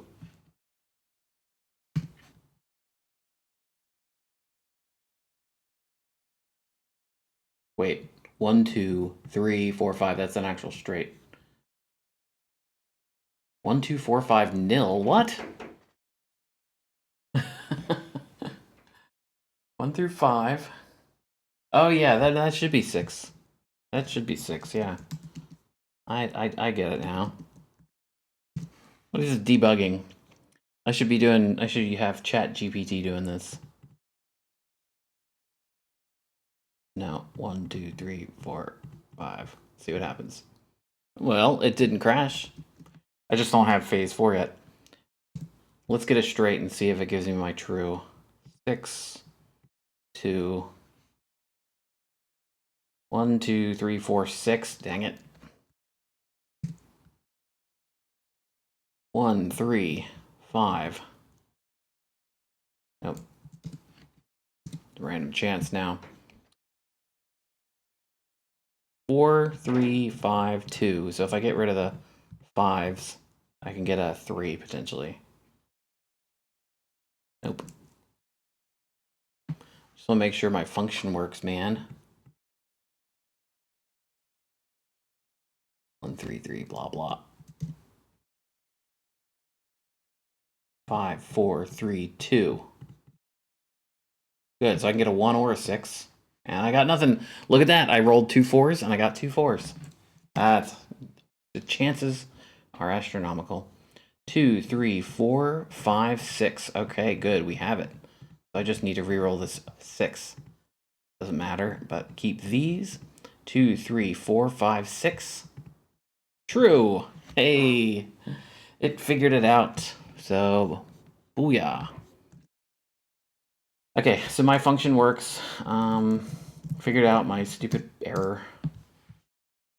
And now is straight. Correctly tells you if it's a straight or not. Yeah, it was just random. I had like 6 hands in a row where I was getting straights, and I'm like, what? Why is it so common to get a straight? So, of course, I'm going to hit a row of bad luck. Okay, so this one I don't need a for loop. Actually, for I equals 2 through 5 do. If values I is not equal to values 1, then return false and return true. So essentially, you're just going through dice number 2 through 5, and you're comparing it to the first dice, and you're checking if they're equal or not. If they're not equal, then it's not a 5 of a kind. I don't know how I'm going to do 4 of a kind. How am I going to do that?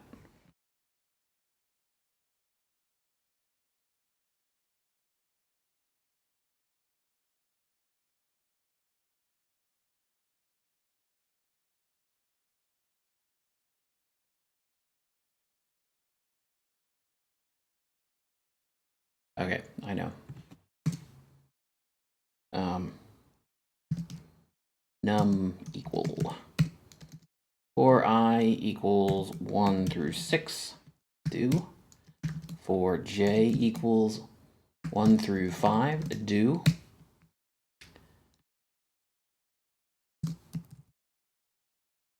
If values j is equal to I, then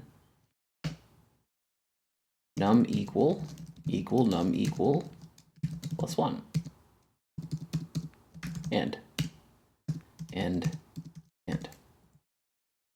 Okay, if num equal is equal to 4, then return true and return false.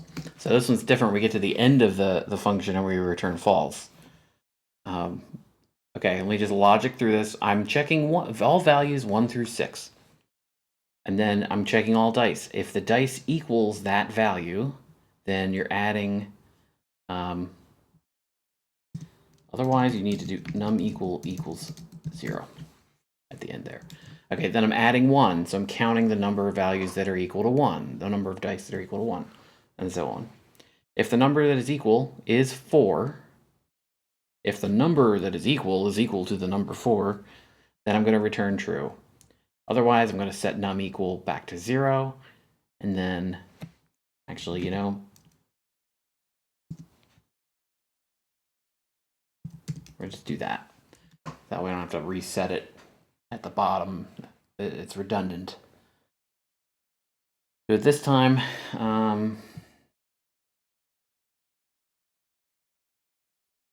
And then go it over and over again. And if you get to the end, you've gone through all your values and none of them were equal to 4, then you've got a 4 of a kind. All right, so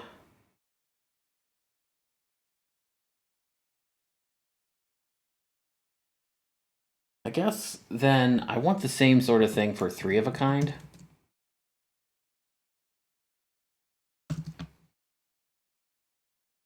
And there's probably a better way to do this. And I want the same thing for 2 of a kind. There's probably a better way to do it. There's always a better way to do it, but I'm not going to sit here and agonize over it. I can figure it out later. If it works, though. You know, it doesn't matter.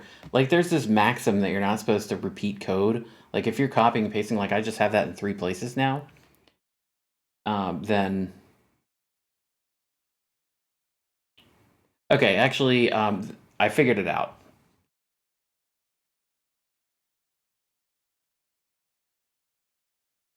Fuck.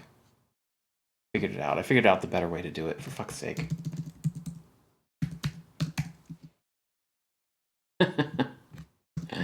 I figured it out, for fuck's sake. All right, so we're just gonna have a function called isKind, and we're gonna give it a k. I'm not gonna. If it works, it works. This is me, like 10 seconds ago, and then I'm like, nope, I figured out a better way to do it. Then we're just gonna have this if num equal is equal to k, then return true. And I figured it out, for fuck's sake. Okay, and then what we do is kind 5 is kind 4 is kind 3 is kind 2. And you do it logically, so we don't check for a 3 of a kind before we check for a full house. We check for a full house first. So I will need to figure that out. But is kind should be fine. And I just want to, let's just test this. Print. Now, what I can't print. Hand type. So let's try to get some kinds. 2 of a kind. Whoops. That's 3 of a kind. Oh yeah. 3 kind, yay. All right, so that one worked. Let's try 2 of a kind. I have three of a kinds again. I don't need to recheck that.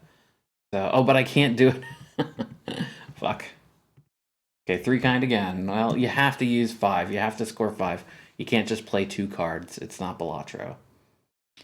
We'll get rid of some 4s here. Yeah, that should be fine. 1, 2, 3, 4, 5. This should be 2 kind. 2 kind, it is. Good. And now, oh look, there's a 4 kind. 4 kind, all right. And then 5 kind, let's see if we can get a 5 kind. Probably can't, pretty rare. Have to get real lucky. Look, there's a 4 kind. Almost had it. I don't build unit tests, fuck that noise. I rely on getting lucky.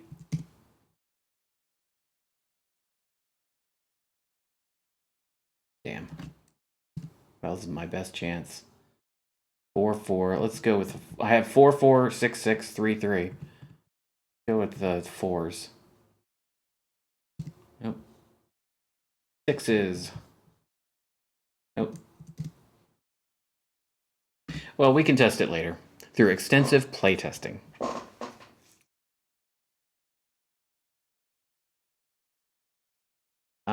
You know, though,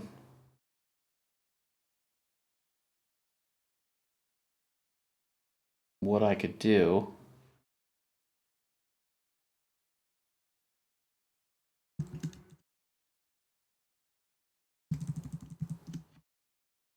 is this. Oh my god, I got a 6 of a kind. Look at that. 1, 2, 3, 4, 5. 5 kind. Great, it works. So let's get rid of that line then. Balatro. Okay. Full house and 2 pair are going to be. They're sort of the same hand, right? It's 2 and 2 or 2 and 3. It's a 2 of a kind and a 3 of a kind.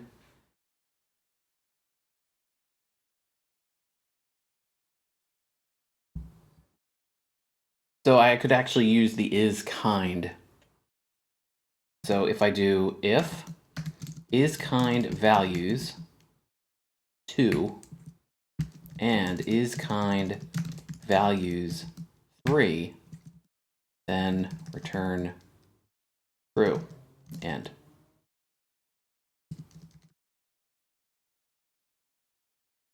So it's checking for a 2 of a kind, and then it's checking for a 3 of a kind. And let's do that in the opposite order. Welcome back. And I guess that'll work. I don't know. Because I built is kind. So that was the advantage. Like, if it's stupid, it works. If it's dumb, it doesn't have to be optimized. But then I thought of a smart way to do it. Oh, but I can't do that for 2-pair. 2-pair... I'm going to have to write my own thing for that one. But let's get a full house.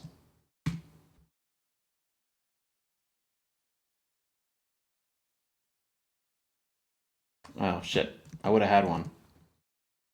3, 3, 3. Let's try to get... Yeah. No, I'm just going to get one that's, like, close to a full house. Yeah, like that. Well, that's not super close, though. Like that. That's close. Now I have a full house. Score. Full. It works. Cool. The 2 of a kind is going to be... Their 2-pair, rather, is going to be a little harder.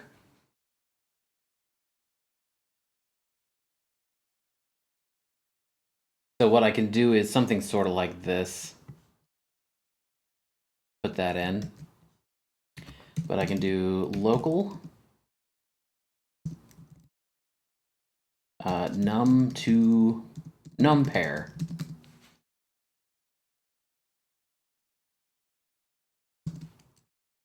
Then num pair equals num pair plus 1. So let's see. So it goes through all your numbers 1 through 6, and it checks all your dice. How many dice are equal to that number? If num equal to 2, then num pair, you have a pair, equals num pair plus 1. If num pair is equal to 2, return true. Then return true. Else return false. Cool. All right. Well, that should be all the score. That should be all the like determining the hand determination that we need.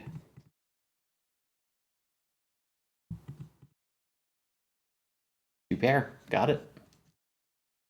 Sweet.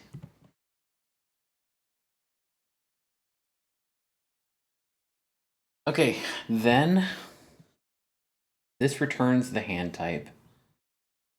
Then we need to score it.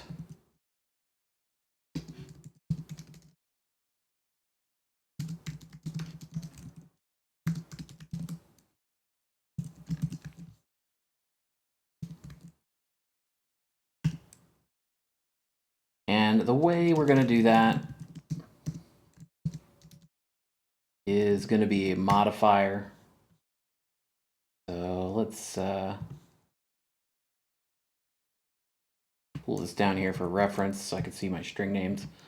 Okay, local mod equals 0. Actually, yeah, that's fine. If hand type is equal to straight, then we'll call it modifier. And this is actually what I don't know what the best score modifiers are going to be. I don't know. We'll just say 1 for now. Else if hand type is equal to 5 kind, then modifier equals 1. We'll just 4 kind, full, 3 kind, 2 pair, 2 kind, die high.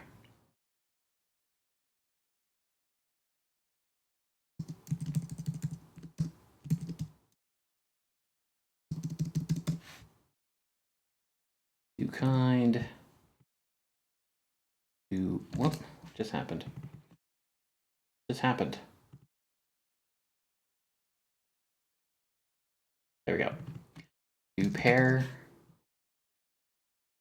3 kind. A full house is like a 2 pair that's grown up, right? 4 kind. All right. Then we're gonna sum. So I don't know what the modifiers are gonna be. I'll figure that out. but the modifiers, they're going to modify, like the rarity of the hand is going to modify how much your score is boosted. So first of all, figure out assign a score modifier based on hand type. And then sum up dice values.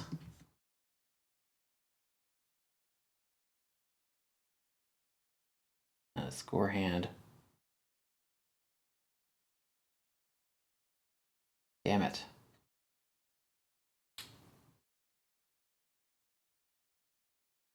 Result equals. So this is actually what I'm going to do.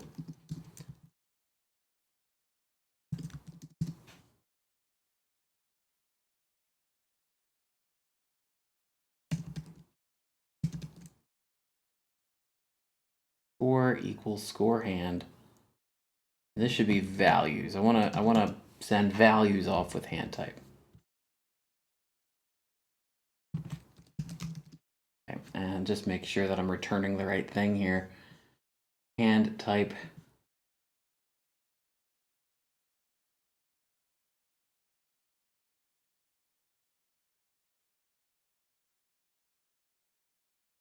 No, you know what? This should be called score hand.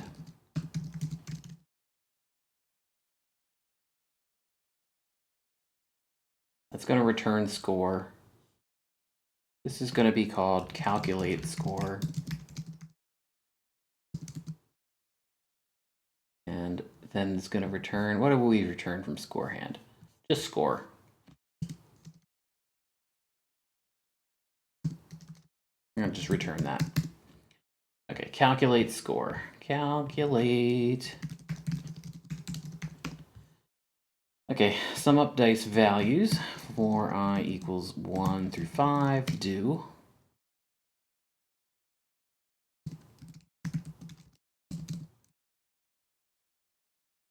Score equals score plus values I.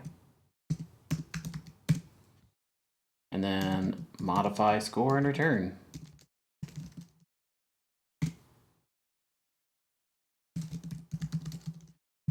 There we go. Okay, I think I need to do some thinking about the score modifiers. So I want to know more or less.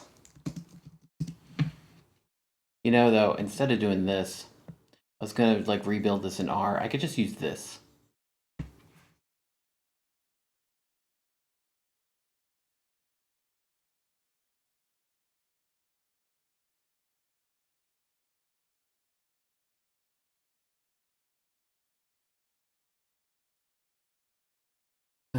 Do I want to use statistics? Do I want to use probability? Do I want to actually figure out what the chances are? I don't think so. Because if I do, then a 5 of a kind would give like 3,000 times more points. So the rarest one is going to be the 5 of a kind. So let's just make that like 20 times modifier. After that,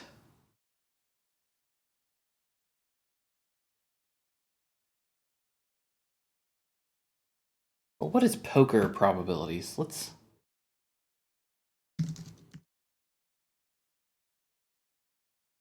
Google that.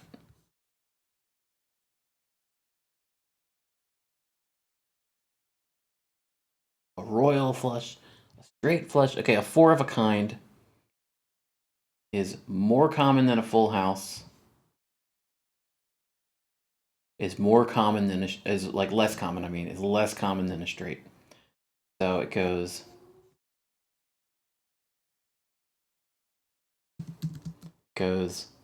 5 kind, 4 kind, full house, straight, 3, 2 pair, 1 pair. Yeah. 1. Okay, and do they have probabilities? They have odds, frequency, probability. The odds of a 4 of a kind are 4,000 to 1. 4,000 to 1. Full house 600 to 1. So I can't use poker probabilities to do this. So I'm just gonna use I'm gonna use that for their for the modifier, but I'm gonna do like this 10 full house, maybe like 10 straight, 5 3 pair, 3 of a kind. 3 of a kind should be pretty good though. Let's do this. 40, 20, 10.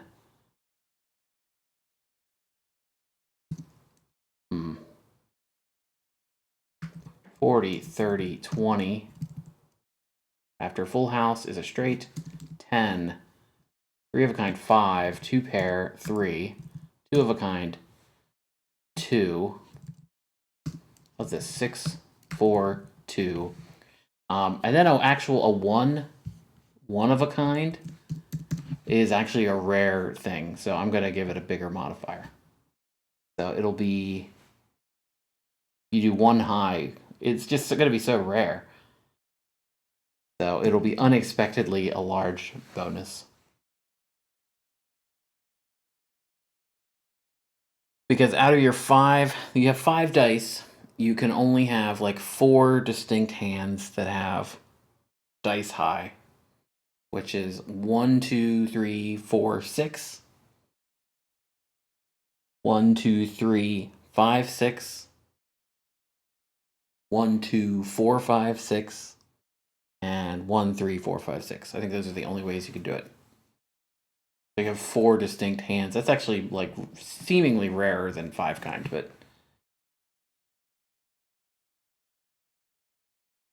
I think 5 of a kind is actually really rare. Okay, so we have a score, return score times modifier. We got it. We got it. We did it, Reddit.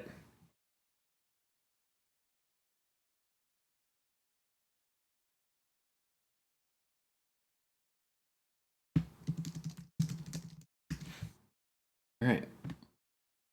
You ever make sure everything works? Got a full house. Not a very good one because it's 2s and 3s. So let me just calculate this. This should be 4 plus 9, which is 13, and times 20. So it should be 260.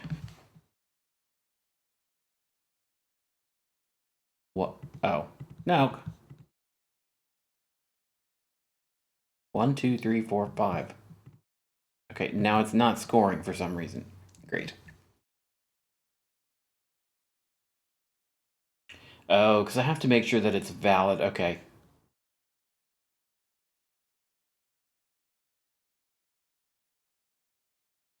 Local selected equals 0. If selected, selected plus 1. If it's not, equal return score and false. What the hell, man? It was working before.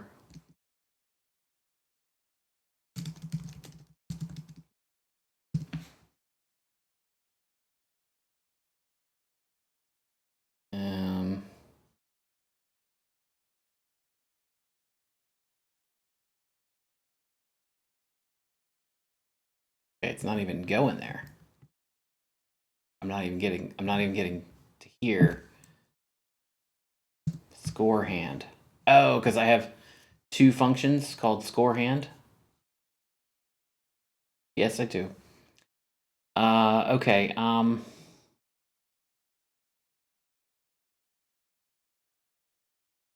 hate when I do that. Now here's the deal. You do that. This is basically overloading a function. So this one's score hand, dice hand, score, and this one's score hand, dice hand. I don't know if it's actually overloading. I don't know how to do overloaded functions in Lua yet. I haven't looked into it because I don't like them.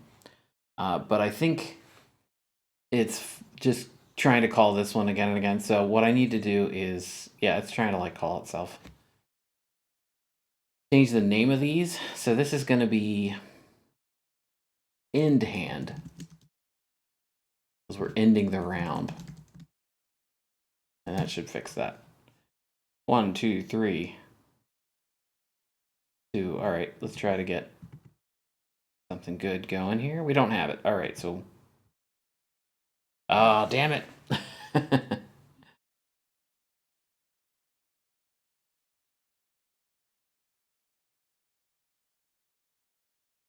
So you should only get 1, 2, 3, 4, 5, 6 times whatever modifier, but it's actually going to calculate the 5. So I'll have to figure out a way to take that out. But let's see, that's 4 plus 2, 6 plus, that's 11, and then 2 pair modifier is 4, so I should get a 44.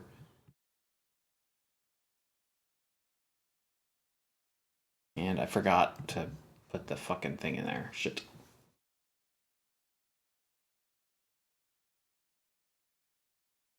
No?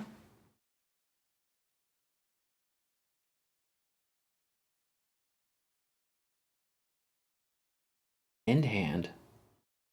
Score end hand. Print score. Does it not go in here?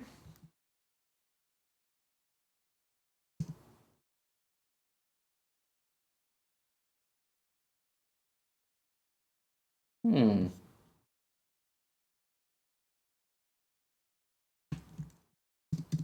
All right, well.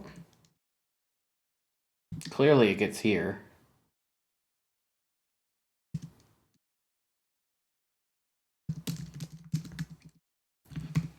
Fuck. Fuck. All right, it's fine. Get rid of these. And we got a full house. So 1, 2, 3, 4, 5, 6, 7, 8, 9, 10, 11, 12 times 20. So it should be 240 points.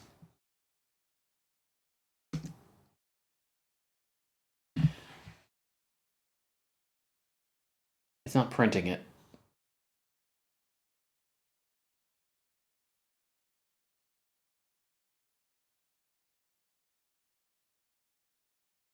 Okay. So I think what happens if you try to? I think it's just trying to print a nil value, or so I think it just doesn't print.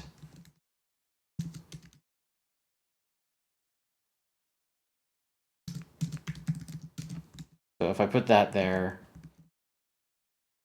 it should print hello. It does, yeah. Die high. Why? I don't know why. Okay, so that's the score is the hand type. Okay, so that's what's fucking up.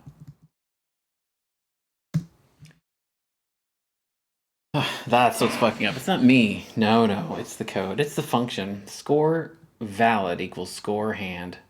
Dice hand score. Okay, so we go into score hand. Then we say score equals end hand, dice hand. Aha.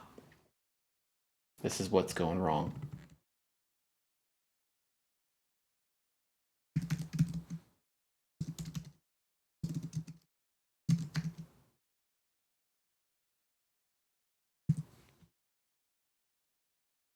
By default, we'll just assume die high. Otherwise, we're going to do this.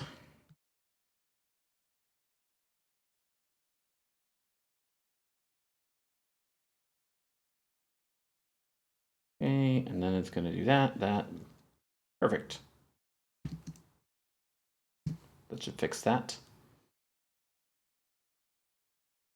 Good, I got a full house. Okay, so this is 10, 24 times 20, which is 480. And it didn't print shit.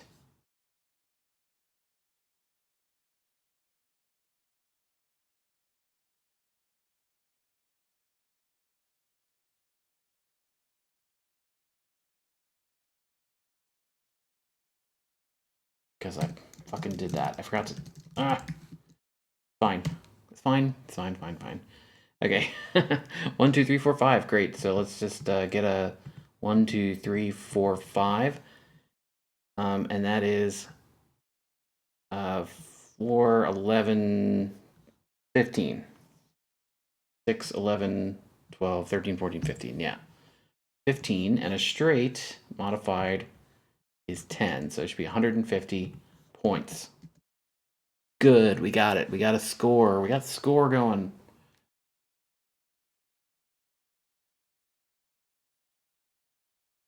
All right.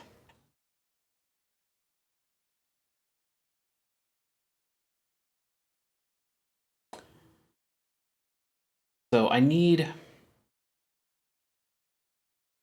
now to do multiple rounds and keep track of score and display it.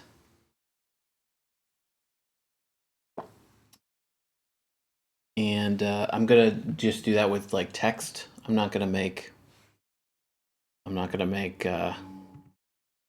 icons for everything, but I do need another icon. So I'm just gonna go in here and I'm gonna do another little thingy, and it's gonna be, whoops. We're gonna go sprite, canvas size. We're gonna add 40 more.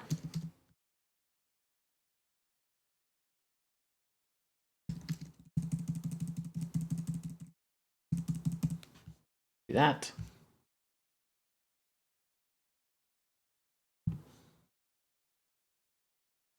I mean, this game is almost done. It's like really close to being. I mean, obviously there's a lot of polish because there's stuff like this. So let's get rid of this. Let's make this, what color should that be? Yellow? Actually, for the time being, because I'm going to move the letters I have, I'll do that. So I need an E. That's the only letter I have.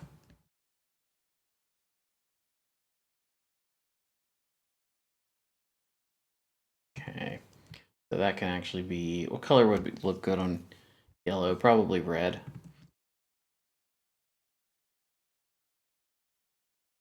All right.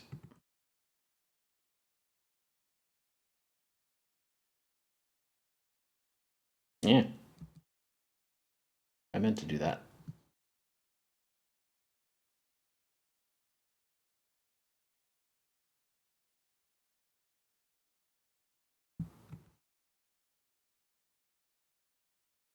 That's a good looking letter N.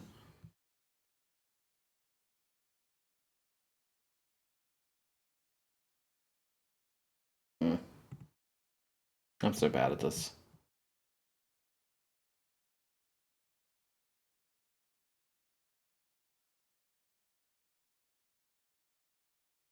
The terrible, terrible looking letter X. That's a little better. I'm constrained. I'm limited by the technology of my time. I only have so many pixels I can work with here. Okay, so we have 3 on that side, 5 on that side. 1, 2, 3, 4, 5, 6. Damn.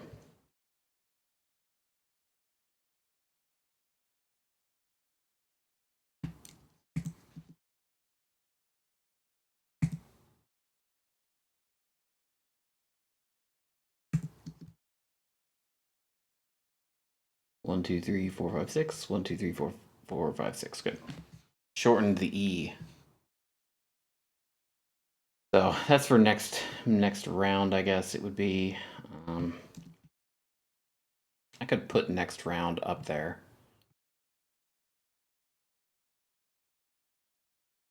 Yeah, we'll just do next.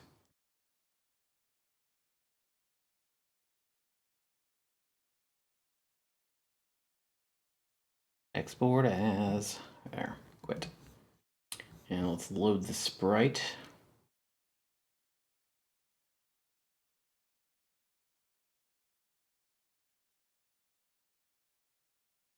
Good. Let's see. I think draw dice or game state is equal to phase 3. The phase 3, we will do that. Draw dice.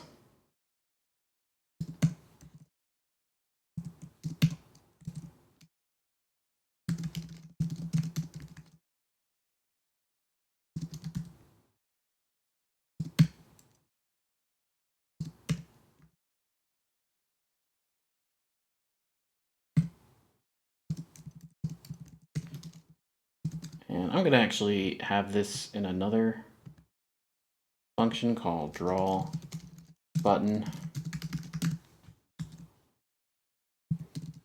Get it out of there.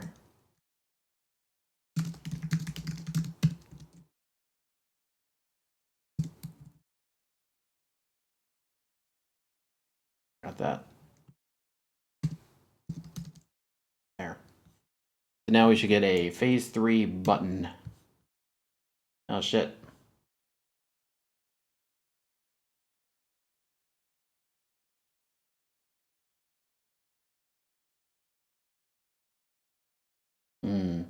Forgetting something?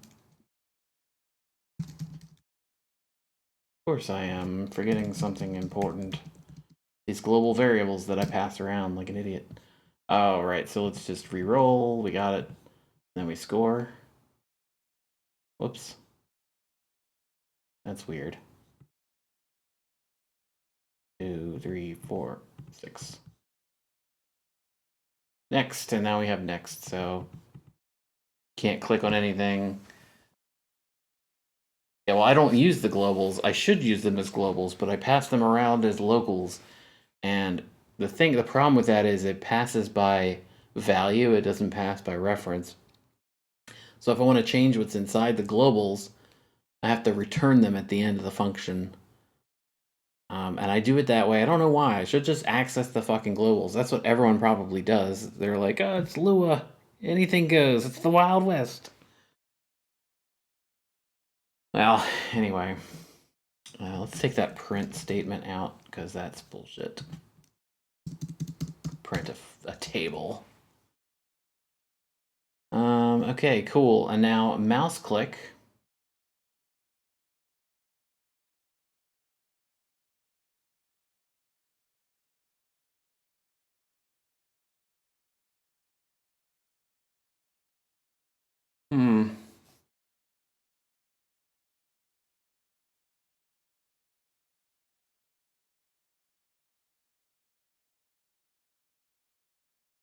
All right, what we're going to do is score equals 0. And let's see, when we go into here, phase 1, 2, click.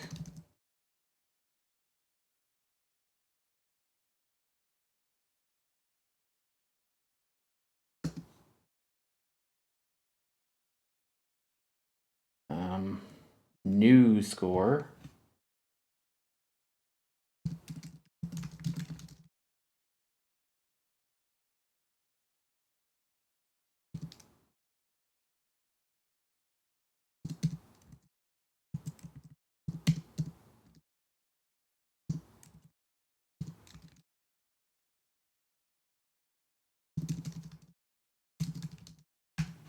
And I don't actually have to pass score over to score hand, because I don't use it. So score hand. Go to score hand. Get rid of score.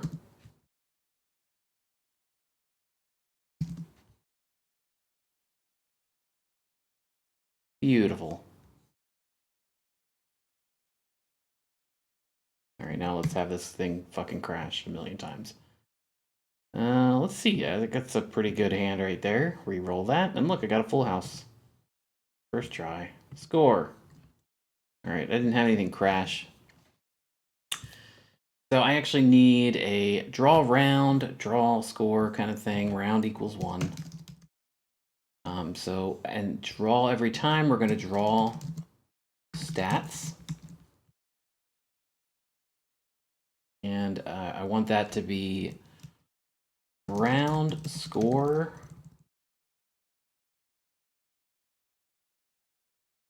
Draw stats round score. That's after draw BG.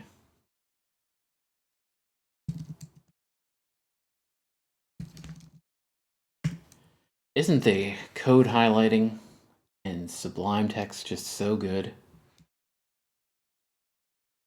I want to show Cod Editor how bad it is. Because I love Cod Editor. But why is there an empty line at the top? But it is just so nasty. Like, it's like there's no code highlighting. Strings are highlighted, keywords are highlighted, but that's it. I mean, it's just numbers are highlighted, but it's just gross. Like, it's all white text. And Code Editor does really good on C highlighting, but I'm starting to think Sublime Text is probably better. I use Code Editor because it's native, and Sublime Text is not. It's written in Swift UI, and Sublime Text is not. Oops. But it's just so much nicer. It's so much easier to tell. They use these little, for arguments, it uses this orange color and it's italicized. I think that's lovely. Okay, but I don't know how I'm going to do this, so I need to actually go into one of my other projects here. Love2d, was it Solitaire? I think that, yes. That would be in main, maybe? No? Do I have a draw function? Right. There we go.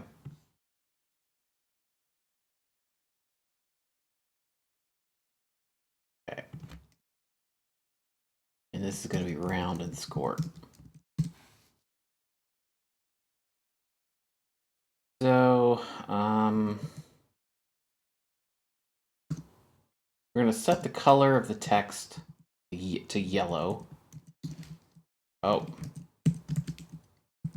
But it's not 255. I did that wrong in the other program. RGB values are not 0 to 255. They're 0 to 1. Okay, then we're going to do love graphics rent. And it's going to be round. Round. And what the hell are these things? Gotta go look. This is love graphics print.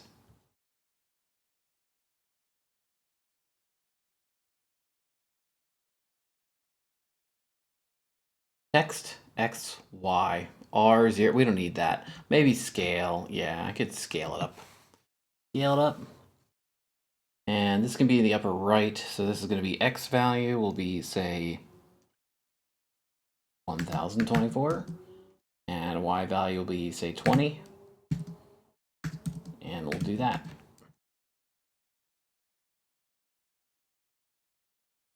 Need that at the end.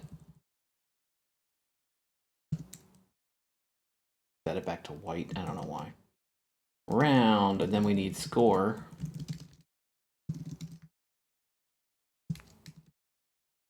Will be that. See how it looks? Round and score. So gross. So gross. 50. It's like that really scales poorly. Their built-in font. But you know what? I don't care. And we got a full house. Score! Boom! We got 280 points. So now the score is showing up.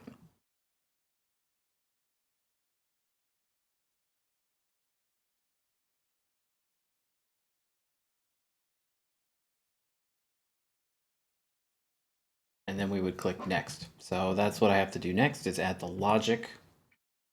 And this is really coming together. Okay, where's the clickety clicker?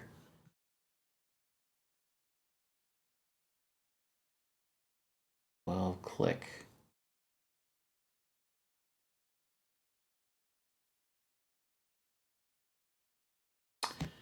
Else if game state is equal to phase 3. I'm going to make a phase 3 click. I'm going to do game state dice hand XY.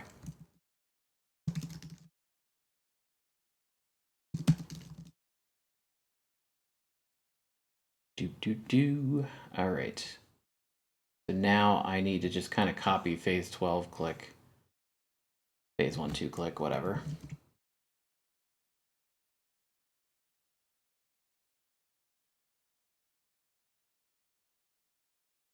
All right, phase, free click. We don't pass the score. We don't care about the dice. And we need to return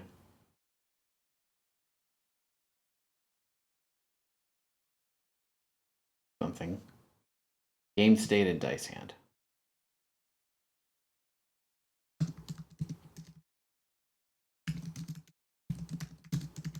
All right. Did you hit reroll? Game state equals phase 1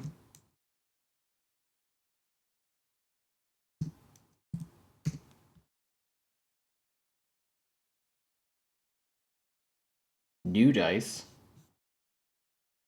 I need new dice, dice hand equals new dice. Is that what it was? New dice, yep. I think that's pretty much it.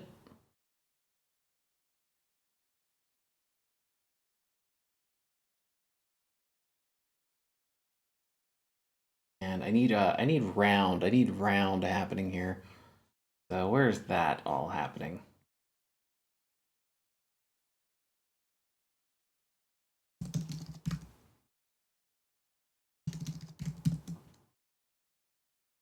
Okay, round.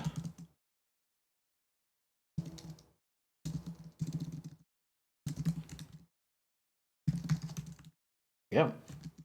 See how it goes. Let's try to get a full house. Damn. All right, next. I'm in round 2. Cool.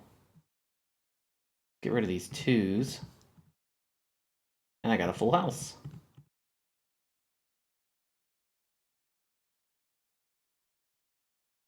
Cool. Next.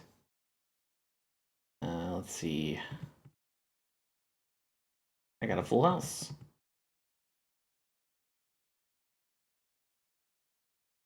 I don't know about that.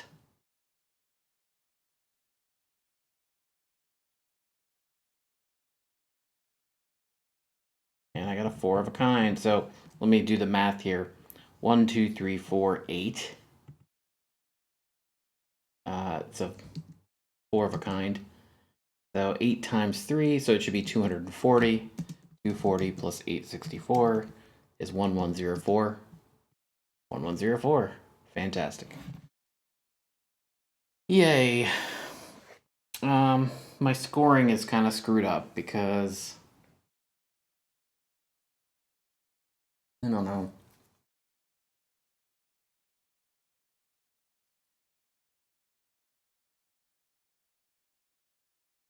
Because you play 5 dice.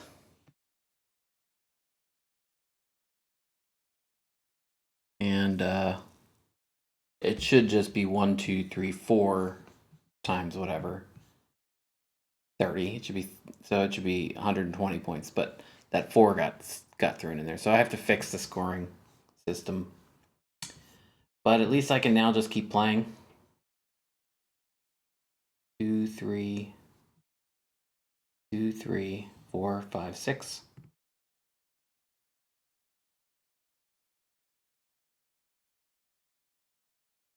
Yeah.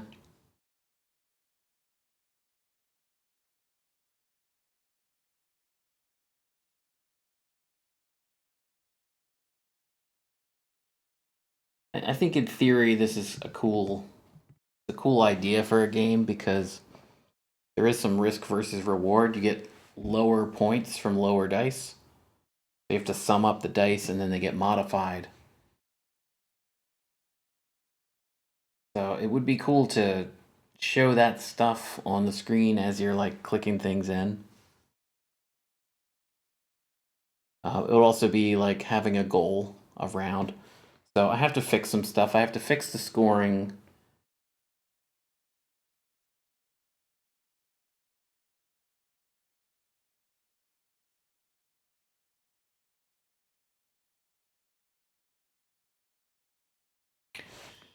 Okay, I think I know how to do it.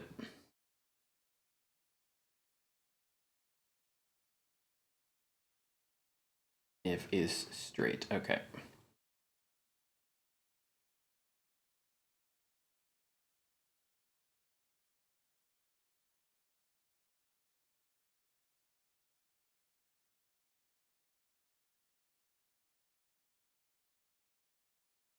I'm too tired for this.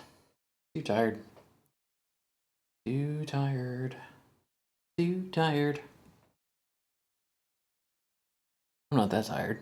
This energizes me. I'm excited.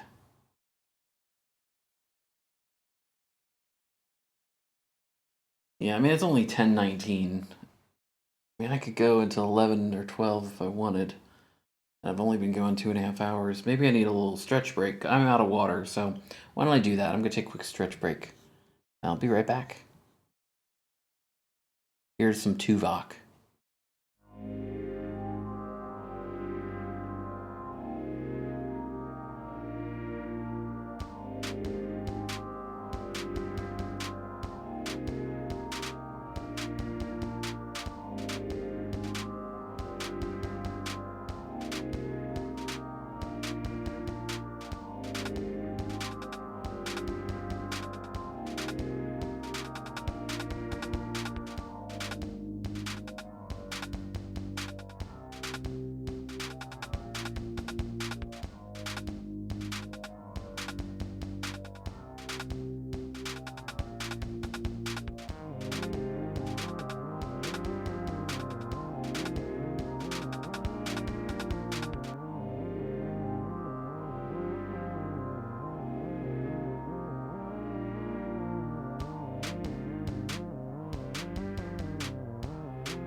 Okay, I'm back.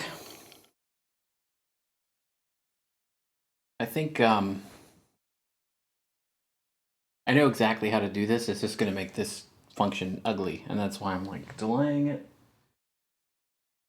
and saying I should do it. I'm getting tired, and I don't want to do things because right now I have these Boolean functions that just make life easy, you know. But I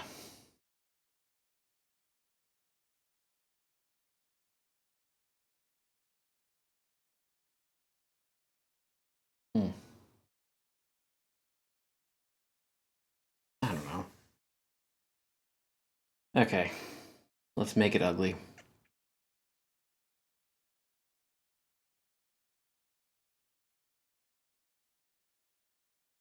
Yeah, fuck. How am I gonna do that? How am I gonna do that? It's fine. Okay, so here's the problem. Here's the problem I'm trying to solve. All right, let's say I have this, and I want to go for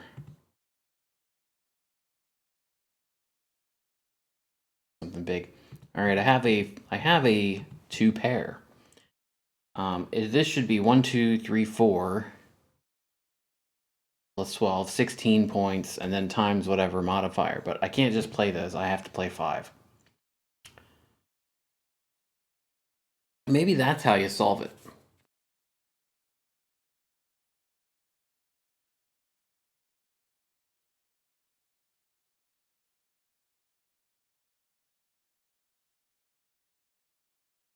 Like before, I said a valid hand. Make it more like Balatro.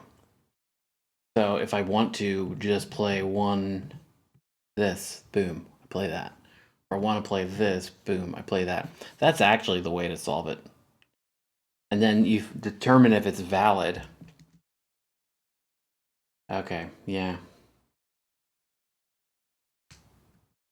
That's how I'm going to do it. So I'm not going to make sure that 5 are selected. We're just going to score it. We just want to make sure if selected is equal to 0, then it's invalid. So if none are selected, it's not a valid hand. So now this is going to crash, but I can say I'm picking these 3, boom, and I'm going to score them. I knew it was going to crash because I haven't actually fixed the code here. So what I'm going to do is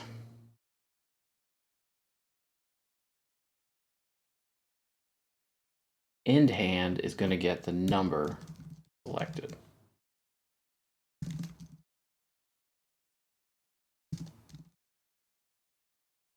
So if it's 1, if you've selected 1, you're just going to select 1.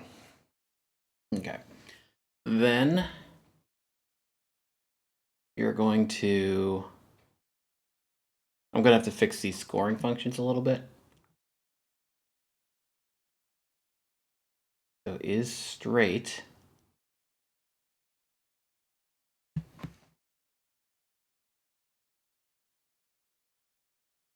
Right. I think all of these are going to get a selected in there. They need to know how many dice there are.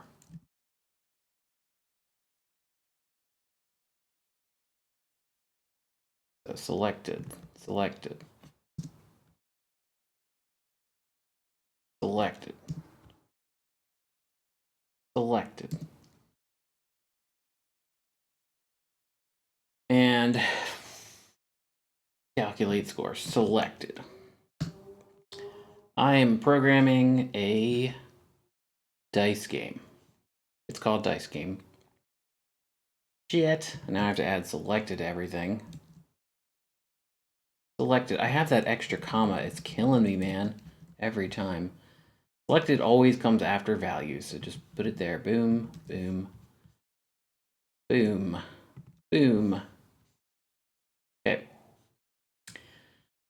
So let's just go through these one by one. So we're not going there. We're going to go... actually, no. If selected... Oh, yeah, and you can't select 6. So if selected is equal to 0 or selected is equal to 6, then return score. You can only select 1 through 5.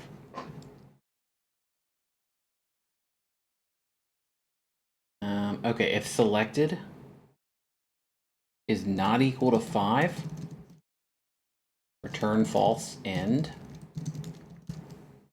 So if you can't have a straight, you need exactly 5. You can't have a straight, like you can't have 1, 2, 3, 4. That's not a straight, man. That's a run, but we're not playing cribbage. Okay, and then is kind. If selected is less than K, return false end. So if I'm checking a 4 of a kind or a 5 of a kind, if I've only selected 2, it can't be that. And then what we're going to do is select. So we're not going through 5 dice, we're going through selected dice. Okay, is full. Full house needs to be exactly It needs to be exactly 5. So if selected is not equal to 5, return false, end.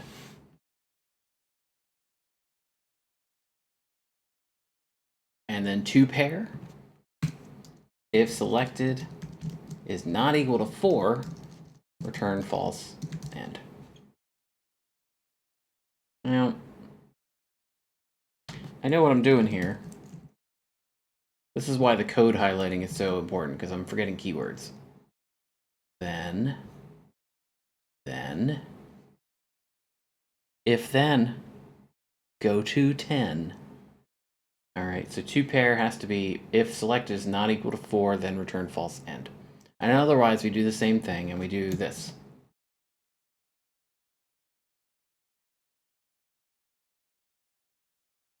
Okay.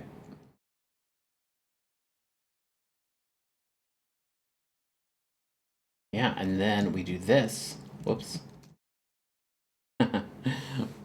We do that instead. We should only have a certain amount of values. Okay.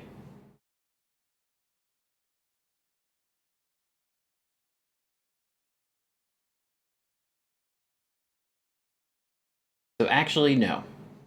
Is kind. It should be exactly. So if selected is not equal to k, then return false. So if we want a 3 of a kind, it's got to have exactly 3. You can't have 3, 3, 3, 6. It's not fair. That's not right, you know? So let's just see if this runs and see what I have to fix. Unexpected symbol 206. All right. If selected. What am I missing? Let's look at the error. Look at the error.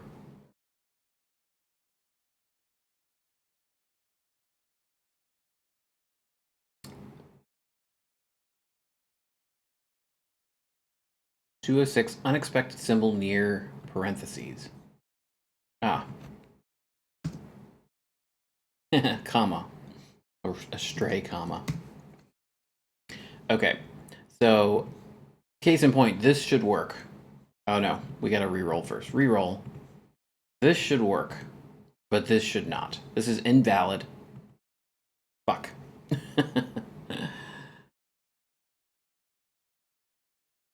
For limit must be a number, 282. Okay. 282, for limit must be a number. For I equals 1 selected. Calculate score. All right, I don't think I put that in. Aha. Put them in the wrong order. See, that's something that C, that never happens in C because it won't compile and it'll tell you it's expecting an integer and it got a character, that kind of thing. Okay, so I'm gonna just do this. This should work. This should not. But it did. Why did it work?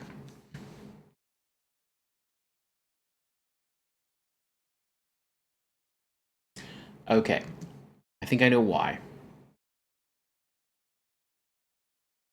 I actually have to do is kind value selected 1 for die high. Because I think it just counted that as die high.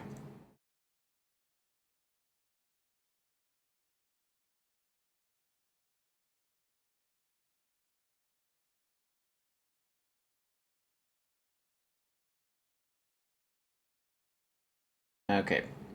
And I need to do else return -1 end. Oh, yeah. So if you get a -1, that means you don't have a valid hand. So end hand. What calls end hand?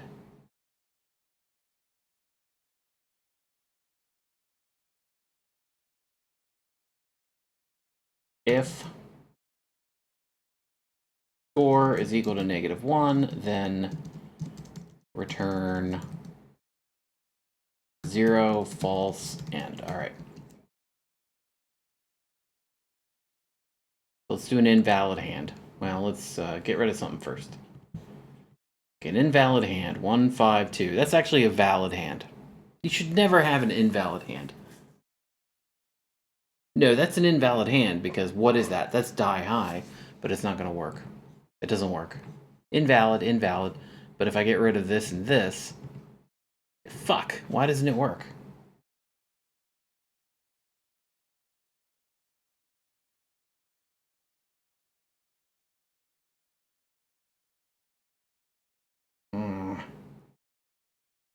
Is kind selected.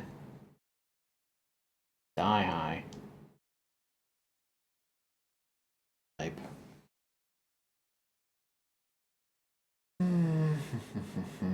Let's see.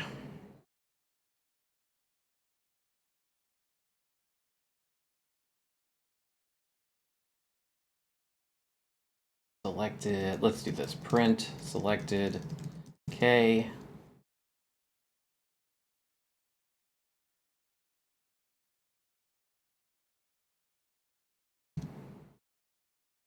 I just want to get a die high here. Score. All right, so selected 1, 1, 1, 1, 1. Okay, so it did go in there 1 and 1, but it didn't do anything. It just sort of figured it was invalid. What if I do like this? Okay, so nothing is valid. It's not considering anything valid. This one should have been valid. I wonder if it's is kind is messing up. Selected K. For I equals 1 through 6, num equals 0. For j equals 1 selected do. If values j is equal to I, then num equal equals num equal plus 1. If num equal is equal to k, then return true.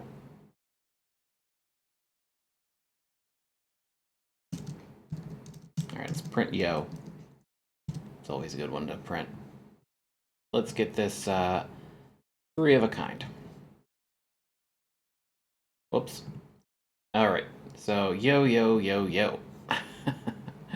Why did I get 4 yos?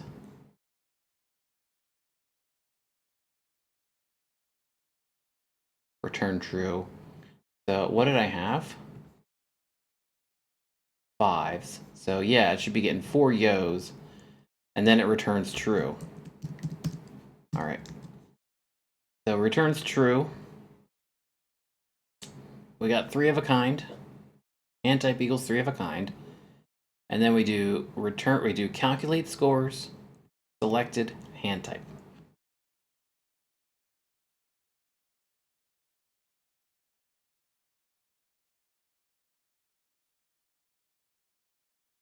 So I should be coming into this function.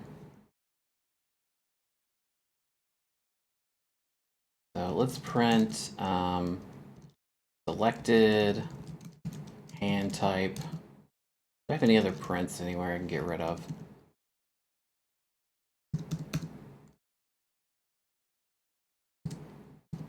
No, all right. And then for I equals 1 through selected, print do, print values I and. All right, so we're getting into that function.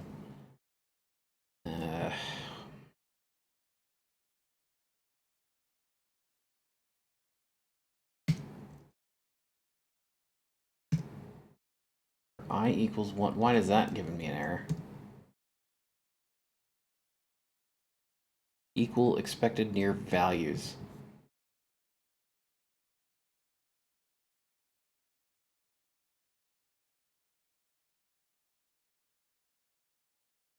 What?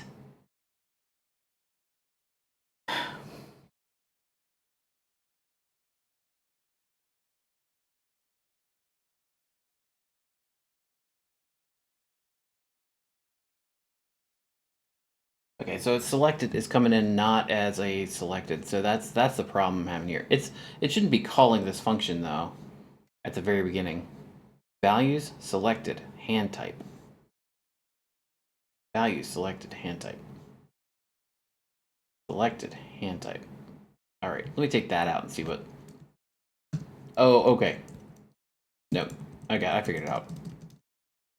Fucking Lua. All right, that should work now. Or not. 267. Oh, yeah. It's a function. I forgot. It's a function. In Python, it's not. Okay. So we're going to just pick a thing, and we're just going to do that. And score. Okay, so that's not getting to the scoring function for some reason. It's not getting to calculate score.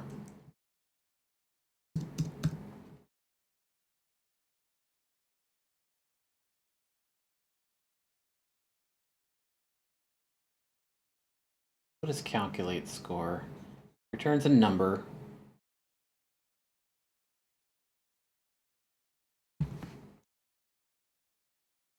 Uh-oh, let's do that if that's what's happening indeed. Reroll and then score. Yeah, that should be one of a kind. That should be one of a kind high. Value selected 1. Selected. Let's just see.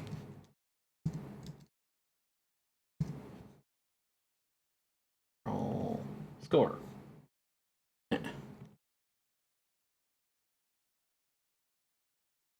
Oh yeah, so it's not getting in there. It's not, yeah, it's not getting in here, obviously. Is kind, values selected 1.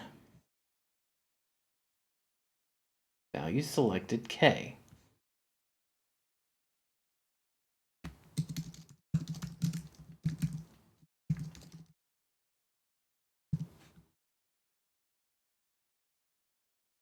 One. Okay, that's right. So it's going in with 1. Is kind. So I broke this. This is obvious. I broke this. If selected is not equal to K. So let's see.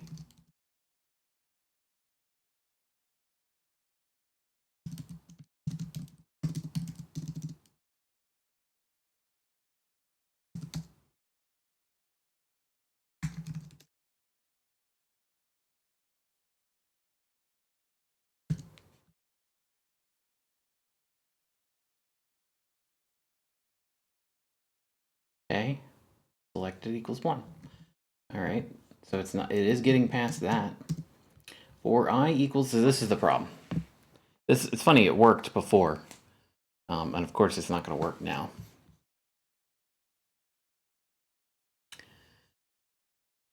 Because I changed everything. Whoops. So I have to figure out how to fix it.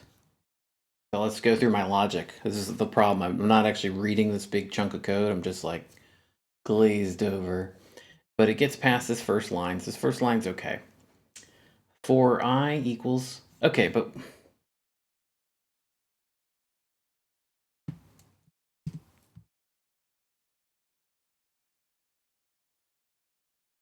yeah, it does. It should be choosing that, and it's not. It should be okay with that. Okay, so for I equals 1.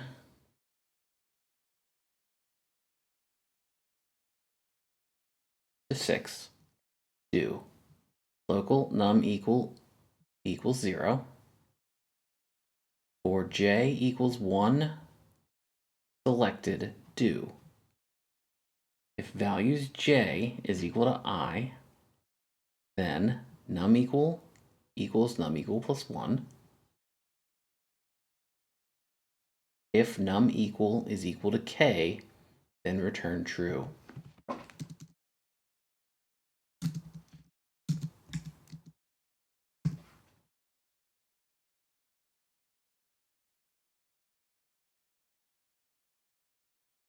Zero, 0, 3.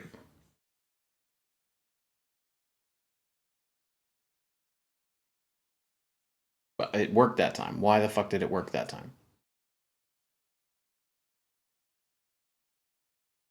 All right, let's try a 2. Okay, that's not working. And it says num equals 1.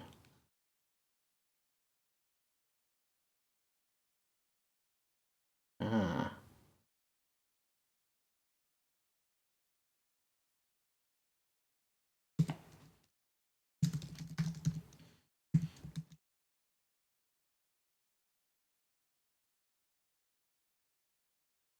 I think I figured it out. I think I just logicked it out. What's going wrong here?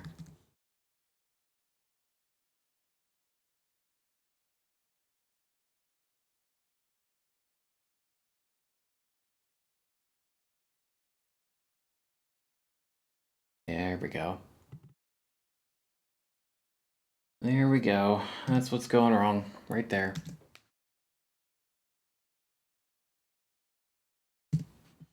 Should work now.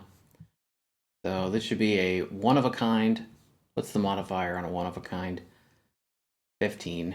So it should be 15 times 4, which is 60. 60. Hooray. Let's see. This should be valid, but this should not. Whoops. Let's re-roll first. That should not be valid. Invalid. But if we get rid of that, valid. And 1, 2, 3 times 6, 18 points. Yeah, got 18. Oh, that's a good hand right there. This is invalid. This is invalid. This is valid. Hell yeah. Good. Well, I fixed that problem then. So you can't cheat the game.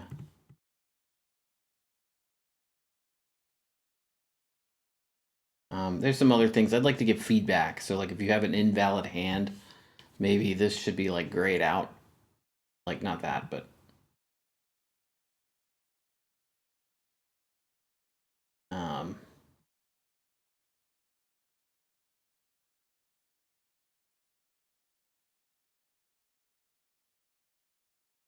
boom. So there's a few more things I have to do. Number of rounds, like stop after 10 rounds. Keep track of high score. Do a menu with new game high scores and exit and all that stuff. And then give feedback for stuff like let's say re-roll. Let's say I do this. It should be like score should be grayed out, and then when I do this, it should turn red. Although color blindness, maybe red is not the best choice for that. Red and gray. I think red, people with color blindness can distinguish red from gray. It's red from green, so there's no red-green question here. Okay, why is that not working then?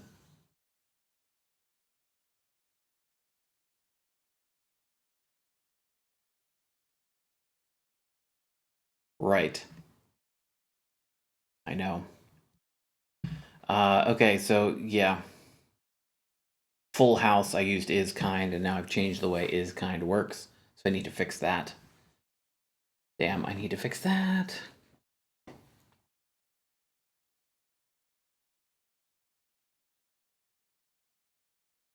Yeah, I know. That's I think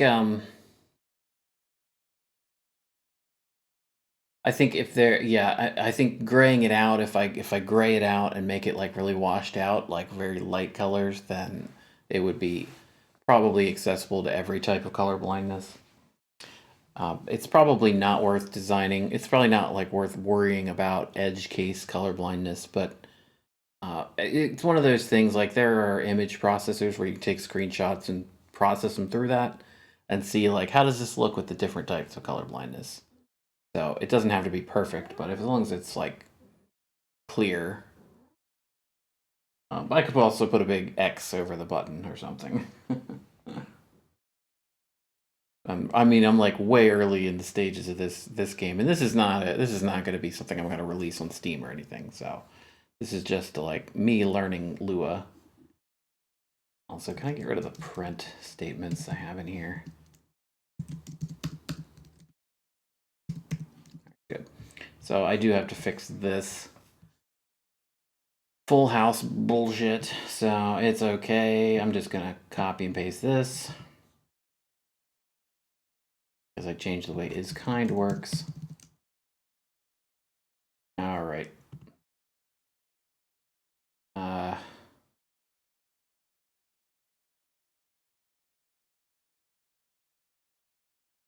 Actually, probably the is to pair is a little closer. If I do this, full house, yeah, you need 5. Num pair, and you need num 3. No, don't bite me. Come on, kitty. Come on. What did I do to you? She's been antsy all day. It wasn't that long ago that I fed her, and she's still like taking a chomp out of my leg. Okay. And then we're gonna go 1 through 5. If num equal is equal to 1,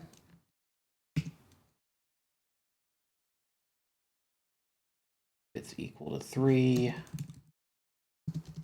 This should be an else if situation.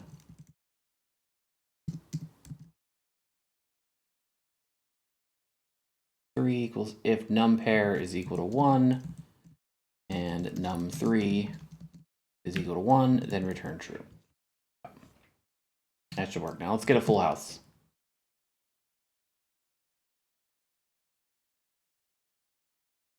Damn.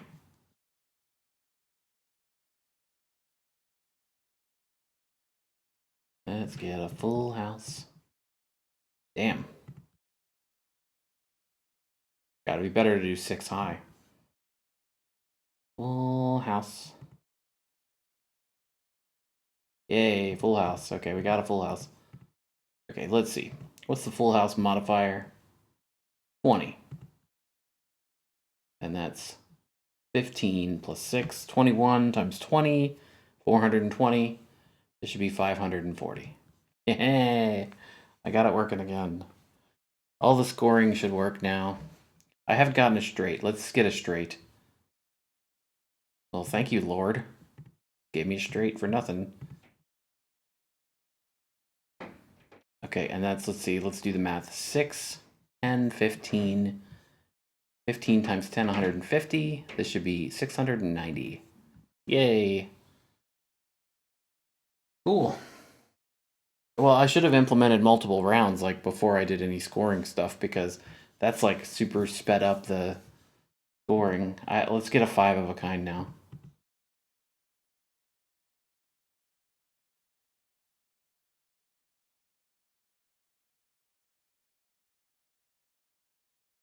Almost.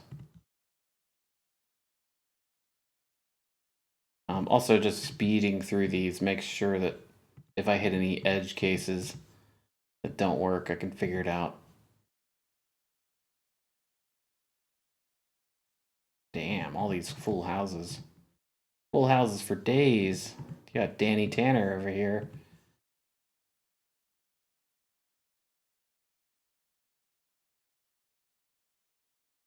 And Uncle Joey. And I wanted to have an Uncle Joey when I was a kid. He was really funny.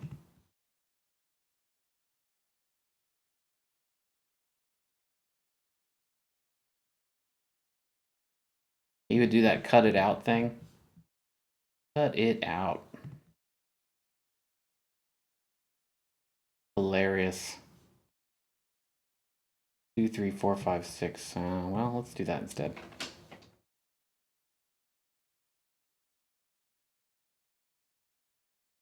Oh God, what have I done? Oh, what happens if I just try to score nothing? Nothing. The funny voices, yeah. And he would do Popeye. He was really good at Popeye. He liked Popeye. Oh, whoops. At the scoring round because I accidentally clicked too quick. Man, those 5 of a kinds, they're pretty rare. There was an episode. I think he liked. I don't know. No, he didn't like Wayne Newton. That was Balky from Perfect Strangers who liked Wayne Newton. But there was an episode where Uncle Joey was on stage with Wayne Newton. It was like Full House goes to Vegas.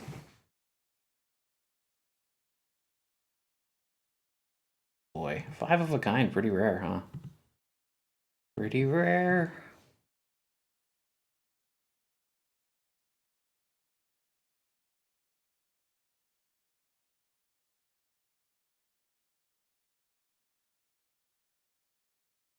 Let's get the 6s. Yes! Alright, so 6 times 5 is 30. And times 4 is 30 times 40 is 1200. So that should be 4032. Ah, that's good. That's such a rare hand. It took me 20 rounds to get it. So, but it gave me 1200 points. So, like a third of my score. More than a third of my score. Well, no, less than a third of my score. 0.29, 0.30, 30% of my score. Yeah, he was also on America's Funniest People, which was on after America's Funniest Videos.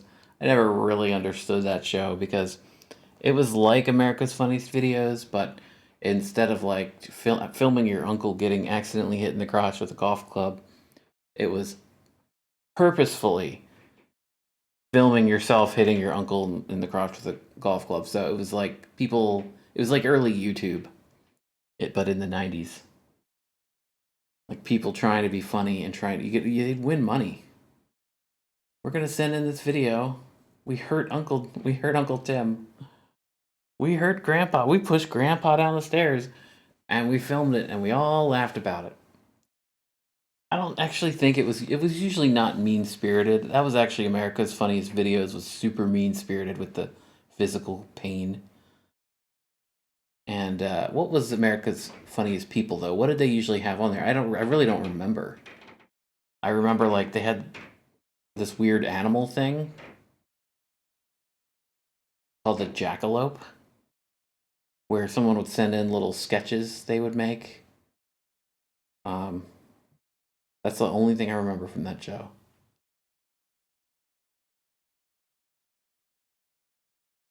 Okay, so what do I have yet to do? Visual feedback for the player. Validate before being able to click.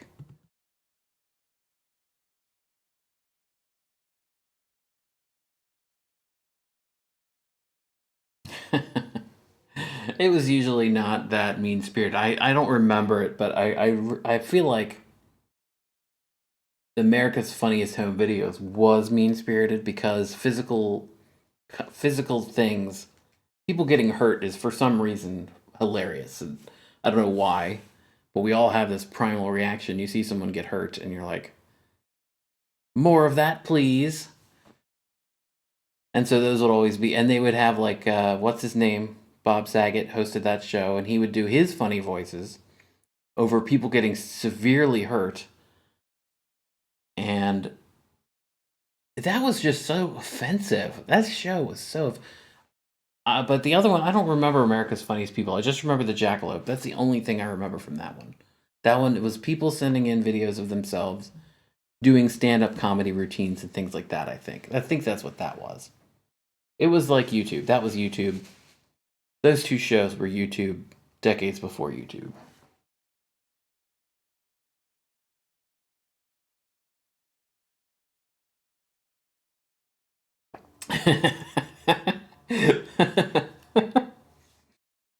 Bob Saget making jokes about people crashing dirt bikes. Yes.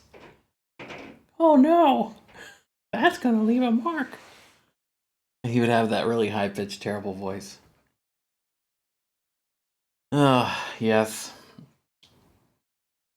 People like going over the edge of a cliff and you don't, like, the video ends before you see what happened.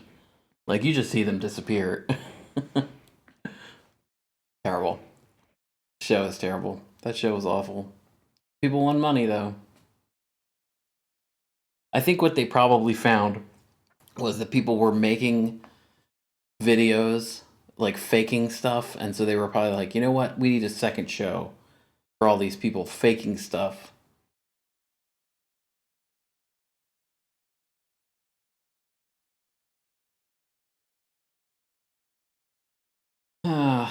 Well, that's a terrible hand right there. That's better. Oh yeah, and music. We need music, so the game will need music. There's this whole big empty space here too. So maybe, I don't know.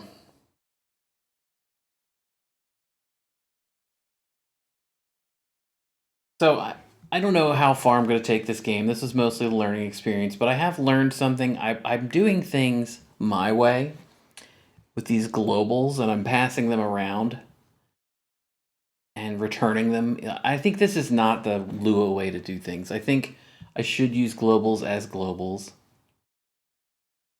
So I've learned that. I've learned the mistake of this because every time I change something, I have to like add it to the return value and make sure that they're all in the right order, and that's all kind of stupid. Lua, by default, makes variables global. It's a, the reason I did it this way is because I've always been told global variables should be used sparingly. You should not use them. You should be more careful about what can modify what. So like the way I do it, if I need like draw stats, I need round and score, I pass that over. That function cannot modify those values. So the way that I have it, like that function can't touch them. They're immutable to that function. But meanwhile, this function, phase1 2 click, can modify game state, dice hand, and score. So that's why I have them that way. But I think if I do things the Lua way, I wouldn't need to do it. I wouldn't be this complicated. It would be much simpler. And maybe I should look at more Lua projects, before I like try to modify it to make to my own preferences. Should learn how other people are doing things, but I'm pretty sure like Lua likes its global variables, so there's a reason. There's a reason for that. Anyway, I think I'm done for the day. I made some good progress. I did something I wasn't going to do, which was fixing the scoring. So that was definitely cool.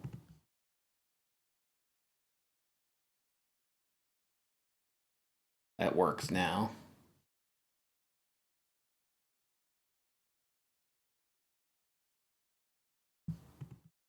Full House.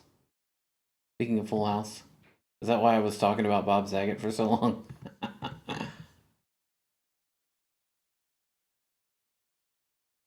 Alright, this should not work.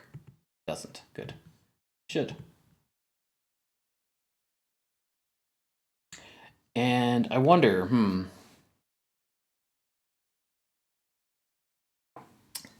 I had eight dice at one point.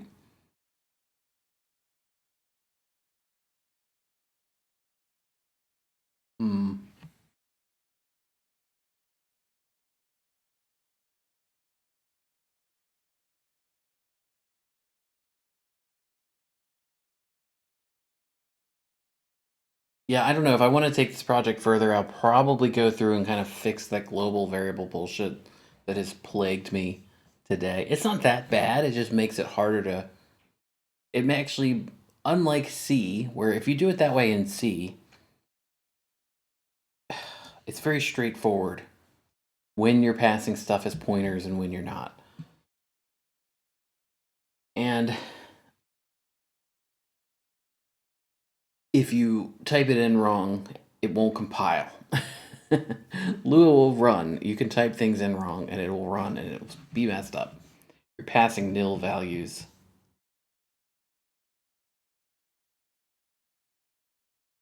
Anyway, it is what it is.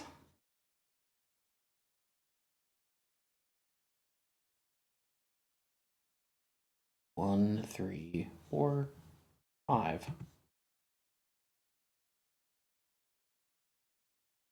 Damn, I took a gamble and it didn't pay off. I mostly go for those of-a-kinds and full houses and stuff. Straights probably aren't really worth it. But maybe I could make them worth it. So like the modifier would be bigger. The game balance, all that stuff.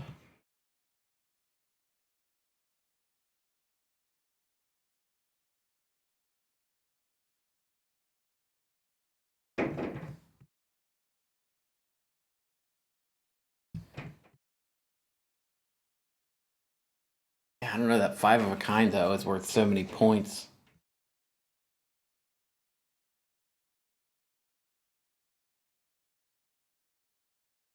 All right, let me see. 2 of a kind of 2 would be 8 points. 6 high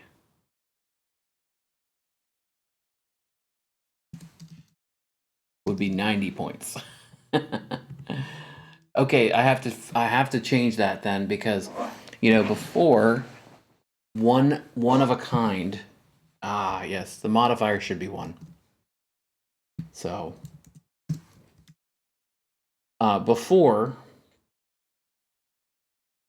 if you have to choose 5 dice, it's extremely difficult to get a 1 of a kind, like 6 high. It's impossible. It's almost impossible. You have to have 1, 2, 3, 4, 6.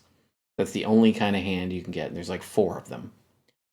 But now you can just pick 1 dice, so the modifier shouldn't be 15. It should just be 1.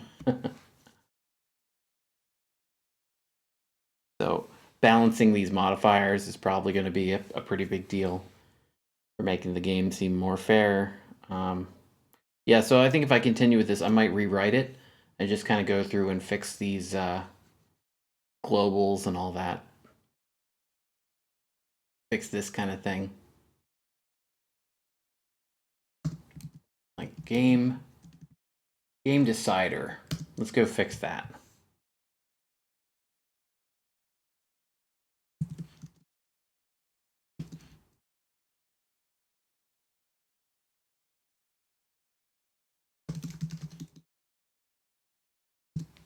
There. Game decider. It should still work.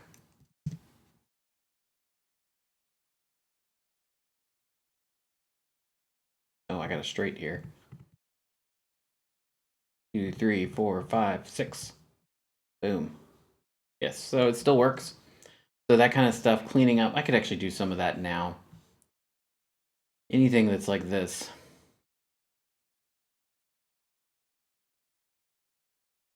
Oh, that sounds terrible.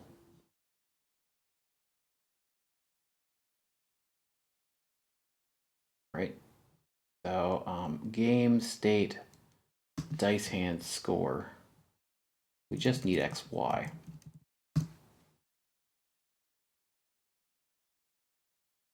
That one that I just did, it's phase 1, 2 click. So phase 1, 2 click, we just need XY.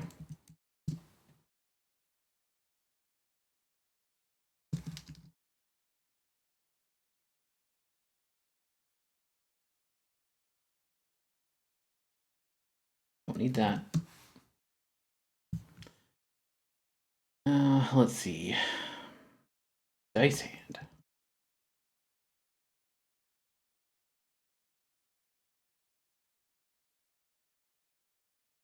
Reroll 1 dice hand. We'll fix reroll 1.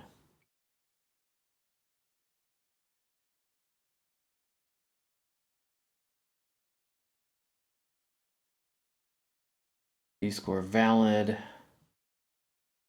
A score.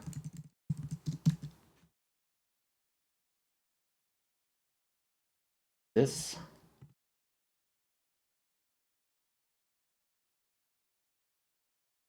Okay. Score hand. New score valid score hand. All right, we'll fix score hand. So let's fix reroll 1 first. I think everything else here should be fine. So let's do reroll 1.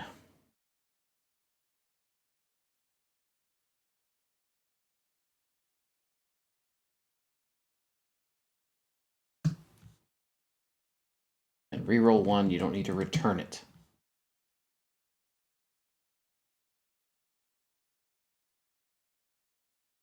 Forehand.